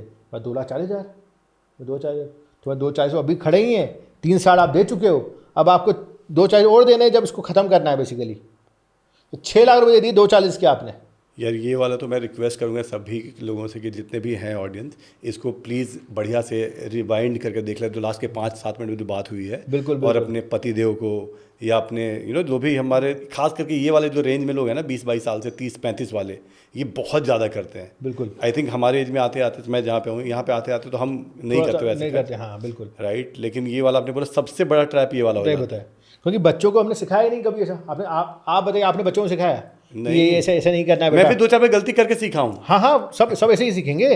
तो आपने सिखाया नहीं, उन्होंने भी सीखा नहीं, अब सब ट्रैप में ही फंसे हुए हैं। और सर प्रॉब्लम ये होती है ना, प्रॉब्लम क्या होती है जब ट्रैप में आता है ना आदमी का पैसे ही नहीं बचेंगे फिर उसको। अब बोलते हैं कि लोग बोलते हैं सेविंग नहीं बच रही है, इन्वेस्टमेंट नहीं बच रहा है। क्यों नहीं बच? क्योंकि तेरे हायर रेट ऑफ इंटरेस्ट तेरे लोन चल रहे हैं। तो मैं बोलता हूँ भाई ये लो, तू खत्म कर दे ना, क्रेडिट कार्ड खत्म कर। नहीं, अगर लेट से नहीं हो रहे हैं तो मैं उनको एक एडवाइस देता हूँ कि भाई तू आए पर्सनल लोन ले ले 10-12%, 13%, 15%, उससे खत्म कर। लेकिन खत्म कर। कम से कम पर्सनल लोन जब तू लेगा तो भाई आपका प्रिंसिपल भी जाएगा, ब्याज भी जाएगा, और ब्याज उससे 1/4 हो रहा है। वहाँ 50% 48% है, यहाँ पे सिर्फ 12% है। 12%। तो भाई आपका 1/4 हो गया ब्याज, प्लस आपके प्रिंसिपल भी जा रहा है, तो कम से कम आपको सुकून मिलेगा उसमें। बट क्रेडिट कार्ड में तो आपका पैसे भी, प्रिंसिपल तो उतना का उतना खड़ा ही है, और ब्याज आपका मतलब मिनिमम ड्यू से कोई मतलब नहीं है उसका। कोई मतलब नहीं। आप प्रिंसिपल में कितना डाल रहे हो वो इंपॉर्टेंट है, आउटस्टैंडिंग में कितना डाल रहे हो वो इंपॉर्टेंट है। मिनिमम ड्यू इज अ छलावा। और इस समय तकरीबन करोड़ों लोग होंगे हिंदुस्तान में जो सब मिनिमम ड्यू दे रहे होंगे। इंडिया में नहीं, अमेरिका में, सब जगह, सब पूरी वर्ल्ड में यही हाल है। ऐसा कोई इंडिया में कोई ऐसा स्पेशल नहीं है, पूरी वर्ल्ड में ये हाल है। और वो लोग बहुत ज़्यादा बात भी नहीं करते, क्रेडिट कार्ड बताते भी नहीं। आप बताओ सर कैसे करेंगे सर सबसे प्रॉफिटेबल बिजनेस? आप एक काम करिए सर, आपके व्यूअर्स को भी बोलता हूँ, आप भी एक काम करिए सर, आप एक चीज़ करिए, आप एक किसी भी कंपनी की बैलेंस शीट ले लीजिए, है ना। उसकी बैलेंस शीट में आपको हर बार प्रोडक्ट वाइज प्रॉफिटेबिलिटी आती है, ये मैंडेट है ना सेबी का। आप उसमें देखिए सर, क्रेडिट कार्ड में सबसे प्रॉफिट, आप हैरान हो जाएंगे sir. Home loan, personal loan, जितना इसमें कमाते ना, टोटल सब मिला के, उससे ज़्यादा क्रेडिट कार्ड से कमाते हैं। सर एक एग्जाम्पल बताओ, सिटी बैंक जब उसने पूरे ऑपरेशन बंद कर दिए, लेकिन उसने क्रेडिट कार्ड का ऑपरेशन बंद नहीं किया। ओके। HSBC के पूरे ऑपरेशन बंद हो गए बैंक के, लेकिन उसने क्रेडिट कार्ड बंद नहीं किया HSBC का अभी भी। आज भी। क्यों? हाँ, इतना प्रॉफिट वाला है कि सबसे प्रॉफिटेबल बिजनेस है ये सर, क्रेडिट कार्ड। और हम सोचते हैं कि हमें तो रिवॉर्ड मिलेंगे, हमको अच्छा है। और जेनजी हो जो नए उनको तो फ्लॉन्ट करना होता है कि यार मैं क्रेडिट कार्ड से दे रहा हूँ, मैं यार मेरा क्रेडिट कार्ड दे रहा हूँ। बट क्रेडिट कार्ड से दे रहा हूँ उसमें कोई दिक्कत नहीं, क्रेडिट कार्ड यूज़ करना इज़ गुड। मेरे पास भी क्रेडिट कार्ड है, मैं भी यूज़ करता हूँ, बट उतने जितने बैंक अकाउंट पैसे। तो मेरी लिमिट जो बैंक सेट करती है वो नहीं है, जो मेरे बैंक अकाउंट में पैसे हैं वो मेरी लिमिट है। जिस दिन ये कर लिया ना, गुरु मंत्र है सर ये, इसमें कोई वो नहीं है। और मेरे भी जो क्रेडिट कार्ड को देखते हो, तो मेरा तो क्रेडिट कार्ड की एक और भी रीज़न होता है कि बहुत सारे जैसे अमेरिकन कंपनीज, बहुत सारे ऐसे हम खरीदते हैं ऑनलाइन जहाँ पे कि यूपीआई वगैरह काम नहीं करता, तो वहाँ पे वो क्रेडिट कार्ड मांगता है। बिल्कुल, that is the reason we नहीं, वो देखो वो करना है, लेकिन उसमें भी आपके पास पैसे हैं ना। हाँ, पैसे हैं, पैसे तभी तो आप दे रहे हो। हाँ, वो कोई दिक्कत नहीं है, उसमें तो पॉइंट्स भी आ रहे हैं सर। हाँ, वो तो देखिए, वो तो पॉइंट्स भी आ रहे हैं, पॉइंट्स क्यों छोड़े अपन? बेसिकली हम पॉइंट्स तो कमा ही सकते हैं ना। पॉइंट्स तो आप बोलो एकदम सही तरीके से यूज़ करोगे तो कोई नुकसान नहीं है सर, वो तो बढ़िया सर। मैं तो बताऊं सर, मैं हर साल कम से कम 5-6 फ्लाइट टिकट फ्री लेता हूं मैं। हाँ, मैं लेता हूँ। तो सर क्यों छोड़ेंगे सर? वो टाइमली पे कर रहे हैं, टाइमली कर रहे हैं, हमको तो रिवॉर्ड कर रहे हैं ना, हमारा तो जेन्युइन रिवॉर्ड है ना हमारा। तो हाँ, हम ले रहे हैं उसको, तो वो तो बिल्कुल लेना है। बाकी 90% को दिक्कत हो रही है। 90-95% सर ऐसे बोला जाए तो 90-95% के जो ब्याज का पैसा वही हमें रिवॉर्ड में मिल रहा है। वही रिवॉर्ड मिल रहा है बेसिकली उन्होंने ट्रैप ही इसलिए बनाया वैसा। तो तभी उनके रिवॉर्ड तभी तो जस्टिफाई हो रहा है ना। ओके। नहीं जस्टिफाई कैसे होगा सर? नहीं तो खुद से बैंक से जेब से देगा नहीं। एक बात बताइए सर, आपके पास अगर कोई क्लाइंट आया जिसको 80,000 या 50,000 60,000 रुपये उसको देने, आपको फीस देनी, एग्जाम्पल है ना, एग्जाम्पल, तो आपको तो पूरे 50 बैंक तो पूरे पैसे क्रेडिट करती है ना आपको। जो भी 1-2% वीज़ा चार्जेस करते होंगे वो करते होंगे, उसके बाद पूरा पैसा क्रेडिट करती है ना। yes. तो रिवॉर्ड कहाँ से दे रही है वो? फिर यहाँ से दे रही है ना, जो लोग ब्याज नहीं दे पाए 4-5% एनकरेज कर रही है करने के लिए। करो नहीं, ज़्यादा से ज़्यादा लोग। हाँ, तभी तो इस पर बात नहीं होती। कोई भी नहीं बात कर रहा है इसके बारे में। आप देख रहे यूट्यूब, इंस्टाग्राम, कोई नहीं बात करता है इसके बारे में। क्यों? क्योंकि दे हैव अ प्रोपेगेंडा। ये नहीं ये करेंगे तो यार फिर वो सबको पता पड़ जाएगा। ओके। और फिर वो प्रॉफिटेबिलिटी में फर्क आ जाता है ना। ठीक है। एक ना जैसे फिर से फाइनेंस से रिलेटेड है, स्टॉक मार्केट से नहीं। जैसे मान लो कि अगर मैं अपने बिजनेस की बात कर रहा हूँ, स्टॉक की नहीं, बिजनेस की बात कर रहा हूँ, अगर यहाँ पे मुझे लगता है कि मान लो कि मुझे एकदम 100% है कि मैं थोड़े ज़्यादा पैसे बना रहा हूँ, जैसे आई एम अर्निंग जैसे 20% का प्रॉफिट, और मुझे लोन 12% में मिल रहा है, तो यहाँ लोन लेना सही है नहीं है? ले सकते हैं लोन? नहीं सर, देखिए लोन लेने में कोई दिक्कत नहीं है, बिल्कुल लेना चाहिए। अगर आपकी ग्रोथ, अगर आपकी नहीं पैसे हैं मेरे पास, अब घर वाले तो बोलते हैं कि नहीं, मतलब कि मान लो लोन लेके कोई काम करना ही नहीं चाहिए। नहीं सर, देखो दो चीज़ें हैं, एक तो पैसा आपके पास ऑलरेडी है, आप लोन ले रहे हो ऐसे ही तो लेना नहीं चाहिए। हाँ, तो फिर तो खुद का ही पैसे देना, क्योंकि एफडी में आपको 8% मिल रहा है। एग्जाम्पल अगर एफडी में रखे हुए हैं, यहाँ तो 4% तो घाटा ही हो रहा है ना आपको। अगर 12% मिल रहा है लोन, एफडी में आपको 7% दे रही है, तो 5% तो घाटा जेब से ही लग रहा है, लॉस आपका ही है ना। जो आपको प्रॉफिटेबिलिटी 20% दे रही थी, अब वो सर आपको कम हो गया, 15% दे रही है, तो आपका ही घाटा है, आपका मेहनत ज़्यादा, रिस्क रिवॉर्ड कम हो रहा है। अगर आपका पैसा नहीं है, एग्जाम्पल नहीं है, और अगर आप ले रहे हो कि जो कि ग्रोथ करने के लिए ले रहे हो पैसा, और आपके पास सफिशिएंट है कि मेरे को ये प्लानिंग में सफिशिएंट है कि मैं 6 महीने की EMI दे सकता हूँ विथ प्रॉपर प्लानिंग और बिना इम्पैक्टिंग माई करंट सिचुएशन, तो आप बिल्कुल लेना चाहिए लोन। आप बिजनेस में ग्रोथ करने के लिए लेना चाहिए, इसमें कोई दिक्कत नहीं है। I am not against the taking a loan, मैं लोन लेने के अगेंस्ट भी नहीं हूँ, बट विदाउट प्रॉपर प्लानिंग के लेने के अगेंस्ट में हूँ। समझ में आ जैसे क्या होता है सर, एक मेरा क्लाइंट है, मैं बता रहा हूँ सर, उसके पास ओडी है 12% पे, ओडी मिलते हैं, ओवर ड्राफ्ट होता है, तो बिजनेस के लिए लगता है सर बेसिकली। तो वो स्टॉक लेते हैं, स्टॉक भर दिया, भर दिया, और जब सीजन टाइम पे ले लिया तो ओडी यूज़ हो जाए, 5-5 करोड़ की ओडी यूज़ है। अब सर जब हमने एनालाइज़ किया, जब ऐसे किया, जब मेरे साथ बैठे हुए हैं इसके मेरा, तो सर उनके बैलेंस शीट में उनका सर एक बॉन्ड है, RSC बॉन्ड और ईसा बॉन्ड है, और उनके FD है, एक 6.5% पे FD थी, वो कुछ 6.5 करोड़ की FD पड़ी है बैलेंस शीट मतलब बैंक अकाउंट में, यहाँ 12% दे रहे हैं वहाँ पे। मैंने बोला ये तो इनसेन है भाई, क्या कर रहे हो, मतलब कोई लॉजिक है नहीं। अभी तक क्यों नहीं किया ये चीज़, मतलब मेरे तो ये अभी तक क्यों नहीं किया, किसी ने क्यों नहीं बताया। बोला सर मुझे तो पता नहीं था। मैंने बोला ये तो सेफ्टी है मेरी पैसा, तो मैंने बोला ये फिर क्या है, ये देना पड़ेगा ना। कल को अगर आप चले जाओ, कल को अगर बिजनेस, अगर आप अपने बेटे को ट्रांसफ़र भी करोगे तो ये तो देने पड़ेंगे ना लोन। ये थोड़ा लोन, ऐसा थोड़ा लोन बैंक नहीं देगी, इट्स अ कोलेटरल सिक्योर्ड, आपके घर उसमें मॉर्गेज है, फ्री कराओ ना उसको करके। तो फिर हमने सर उसको बोल के करके 6 महीने में पूरा क्लोजर कराया कि भाई आप ये इस ट्रांजिशन में ये करके, जैसे चार्जेस भी नहीं लगे, फोकलो चार्जेस नहीं लगे, इस करके क्लोज कराया कि भाई हाँ, सो दैट आप अननेसरी का 6-7% घाटा है सर यहाँ पे। अल्टीमेटली 5 करोड़ में 6-7% का घाटा, 35 लाख रुपए का साल का घाटा है सर उनका। तो ऐसे भी कर लेते हैं लोग, मतलब करते हैं सर, करते हैं। लाइव एग्जांपल दे रहा हूँ सर मैं आपको। बड़ा 5 करोड़ का, मतलब उसका टर्नओवर कुछ 27 और 3 सर 30 करोड़ का टर्नओवर है सर उसके बाद भी सर ऐसा कुछ छोटा, प्रॉफिटेबिलिटी भी अच्छी खासी, और ये सर ये सब चीज़ें समझाते हैं। तो इसमें यही चीज़ें मैं भी आपको, आप भी दोस्तों व्यूअर्स, आप भी देखो, एक बार सोचो कि आपको ऐसा तो नहीं है आपके FD में पैसे पार के सेविंग है और आपने लोन लेके रखा है। लेकिन ये वाला ठीक है कि अगर मान लो कि अगर आपको बिजनेस ग्रोथ के लिए तो फिर तो ठीक है ना। अगर आप 20% अर्न कर पा रहे हो, और अगर 12 में मिल रहा है तो 8% तो कमा ही रहे हो ना। आप तो लिवरेजिंग कर रहे हो ना पैसे की। बेसिकली खुद से पैसा कमाते तो आप 20%, लेकिन आपने इस पे वॉल्यूम भी तो बढ़ गया ना आपका। यस, तो लिवरेज हो गया ना, तो वो तो बिल्कुल, वो तो उसमें कोई दिक्कत नहीं है। लेकिन ऐसा एक और चीज़ है सर, ये भी एक नया, अभी सर एक क्लाइंट है जो कि उसका 120 करोड़ का टर्नओवर है। वो हमारे पास आया था फंडिंग के लिए, हमने एडवाइस देने आया था। मैंने सर उसको एक चीज़ बताया, क्या हो सर, उसकी बिजनेस में उसको प्रॉफिटेबिलिटी है 4% 5%, ठीक है, और उसका पैसा घूमता है ऑलमोस्ट, जो पैसा जो घूमता है, क्योंकि वो वाले हैं, तो वो सर 1.5 टाइम्स घूमता है। मतलब पैसा घूमना, मतलब आप समझ रहे हैं ना। आप आया हो कि आप भी समझ दें, नहीं समझ रहे तो कमेंट कर देना, मैं बता दूंगा कि क्या होता है पैसा घूमना। बेसिकली कैपिटल साइकिल होती है, बेसिकली रॉ मटेरियल से लेके एंड यूज पैसा आने तक पैसा, वो साइकिल। तो सर वो पैसा 1.5 बार घूमता है साल में, है ना बेसिकली। और सर उसको प्रॉफिटेबिलिटी नेट जो आती है वो 4.5 आती है ना। तो बेसिकली सर इफेक्टिव 6.75 हुआ। सर उसने बोला मेरे को ब्याज पे लोन मिल रहा है 8% पे, तो मेरे को लेना चाहिए। मैं बिल्कुल लेना चाहिए, कैसे लोगे, आप कमा रहे हो 6.75, आप 8% दोगे, कैसे, कहाँ लॉजिक बैठ रहा है ये। हाँ, समझ में आ गया। अगर यही मैंने उसको कहा कि तुम 3-4 बार पैसे घुमा लो अपने 4.5%, फिर तो जस्टिफाइबल है वो। लेकिन अगर आप पैसा घूम ही 1.5 बार रहा है बेसिकली, तो फिर तो ये लॉस में ही है। आप 1.25% जेब से ही देने वाले हो। Yes. So that's how it is. We need to understand कि ऐसा करना है, मतलब। और आप भी इसको, आपको भी समझना है कि ऐसा समझना है, ये चीज़ें करनी है जब भी अपन करें। और लास्ट, बिल्कुल सर, थोड़ा सा होम लोन के बारे में। होम लोन के बारे में ये कि बहुत सारी जगह में, जैसे मतलब हम नॉर्मल होम लोन लेते हैं तो जैसे तकरीबन 20 साल के लिए हम EMI पे कर रहे होते हैं, और घर का वैल्यूएशन तो बढ़ता ही है।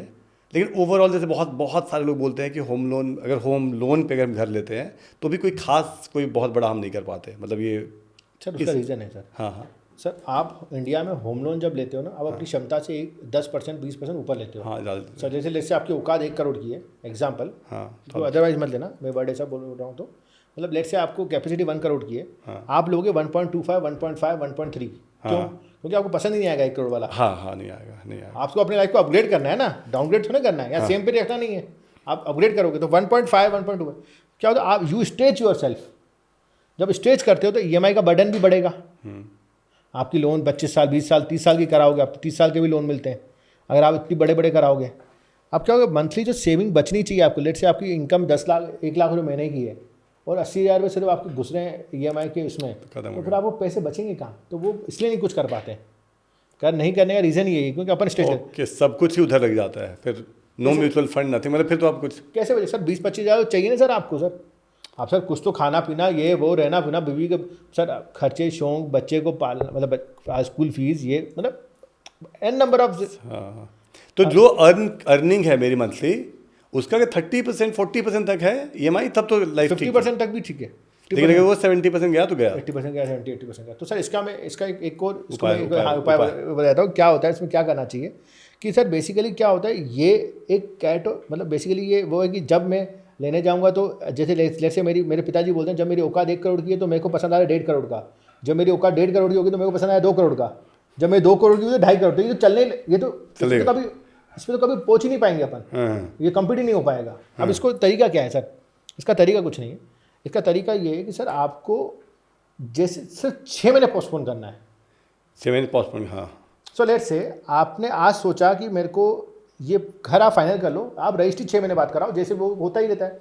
तो लेट से आप 6 महीने तक आपको ऐसा सोचना है कि मैं EMI दे ही रहा हूँ। 6-8 महीने आपको EMI दे रहा हूँ, आप एक तो कंफर्टेबल हो जाओगे EMI देने में, एक तो आपका माइंड सेट कंफर्टेबल हो जाएगा, मैं EMI दे रहा हूँ तो मुझे कोई बर्डन नहीं आ रहा है। और दूसरा क्या होगा, एक डिसिप्लिन आ जाएगा और थोड़ी लिक्विडिटी आ जाएगी आपके पास।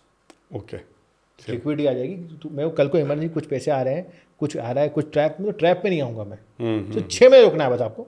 आप बुक करा दो, टोकन दे दो, 6 महीने का रजिस्ट्री बाद 6 महीने बाद रजिस्ट्री ले लो। होता है ऐसा, टोकन लेने के बाद तो आप एग्रीमेंट टू सेल कर दो, पूरा एग्रीमेंट कर दो, 6 महीने बाद रजिस्ट्री करा दो, पूरा पैसा तब दो, लोन तब लो 6 महीने बाद। तो 6 महीने की आप एक लिक्विडिटी रख दो, आप वो करो। अब क्या होगा सर, आपको हर महीने आपको बस बेसिकली 25% आपको पैसे EMI का आपको एक्स्ट्रा जमा करना है। उससे क्या होगा, हर चौथे महीने में आप एक EMI ज़्यादा पे करोगे। सिंपल करते हैं, लेट से आपका EMI आ रही है 20 लाख 80 हज़ार रुपये EMI आ रही है, आपने 20 हज़ार रुपये आपको एडिशनल बचाते चलने हर महीने। 6 महीने की सेविंग है आपके पास, है ना। आपको क्या हुआ, चौथे महीने में आपका 80 हज़ार रुपये जमा हो जाएंगे। आप 80 हज़ार रुपये फिर वापस दे दो, ये EMI दे दो, फिर 4 महीने बाद आपको 80 जमा हो जाएंगे, फिर आप दे दो, फिर 4 महीने बाद 80। तो आपने 12 महीने की EMI आपने 15 महीने चुकाई। चल आएगा। तो आपने बेसिकली कुछ प्रिंसिपल में 2,40,000 रुपये एक्स्ट्रा जमा किए, with keeping your self a buffer of 6 month. तो बोलो ये फॉर्मूला इस टाइप से चलोगे तो दिक्कत नहीं आएगी। तो कोई दिक्कत नहीं, फिर तो क्या दिक्कत है, फिर तो सेविंग भी हो रही है, आपको सेव भी हो रहा है, लिक्विडिटी फंड भी है, कुछ में प्रेशर भी नहीं है, माइंड में भी चल रहा है और मैं सही कर पा रहा हूँ। And you will. लेकिन पहले वाले कैटेगरी में ज़्यादातर लोग हैं ना, 99% उसमें है ना। प्रॉब्लम वही है कि देखो बेसिकली फाइनेंशियल क्यों है सर, क्यों फाइनेंशियल लिटरेसी किसी ने बताया नहीं ना अभी तक। हमारा यही तो वैसे आपका भी यही प्रयास है, हमारा भी यही प्रयास है कि हम बताएं और लोगों को अवेयर करें।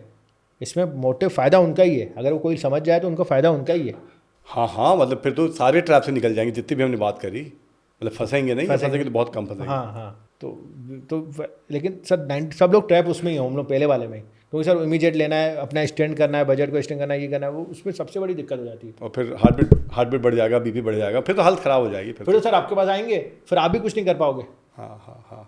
आपके पास भी आएंगे कि सर मेरा BP प्रॉब्लम आ गई, डॉक्टर ने मुझे सजेशन दिया है कि ये करूँ वो करूँ, फिर आप बोलोगे बेटा भाई ठीक कर ले, फाइनेंस देख लो थोड़ा सा अपना, ये कर लो, क्या प्रॉब्लम है, डिप्रेशन हटाओ, एंजाइटी हटाओ। वो हटेगा ही नहीं, कैसे हट जाएगा सर?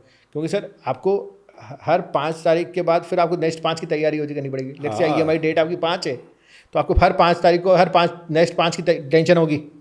तो अभी 6 को गुजरा, 5 को गुजरी EMI, फिर नेक्स्ट 5 की तैयारी करनी है कि यार मुझे पैसे देने।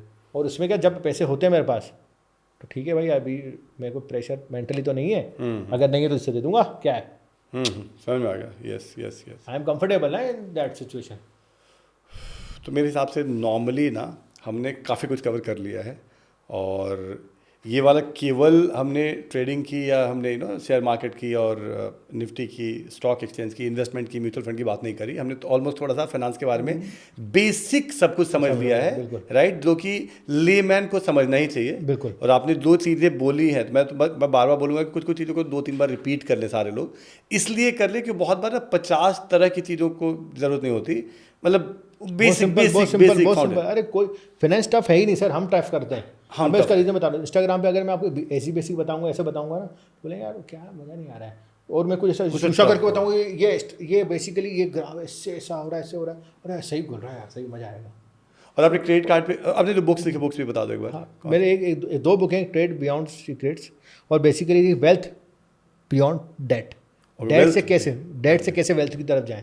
तो मैं रिक्वेस्ट करूंगा सभी से कि एक बार प्लीज़, मैं डिस्क्रिप्शन में डाल भी दूंगा लिंक, अमेजोन का लिंक, राइट, तो प्लीज़ एक बार चेक करना, क्योंकि ये this is something which needs to be learn by everybody, मतलब मेरे साथ सभी को, और खासकर बच्चों को तो बिल्कुल। और सर मेरा ये भी एक रिक्वेस्ट है कि आप पेरेंट्स से भी आप उनको इन्वॉल्व करिए फाइनेंशियल डिसीजंस में, उनको इन्वॉल्व करिए कि हाँ आप आओ देखो ये होता है, ऐसे होता है, तो उनको भी अच्छा लगेगा। यस यस यस, क्योंकि जो ये बता रहे हैं, देखो हम बहुत सारे लोग जो भुगत रहे हैं, बट अगली जनरेशन ना भुगते, वो केवल क्योंकि एक बार once damage is done right, फिर तो हम कुछ कर नहीं पाते। लेकिन पहले से थोड़ी लिटरेसी होगी तो हम आराम से तुम एंजॉय करते हुए चलेंगे लाइफ में। हाँ right, so thank you so much sir. Thank you so much sir.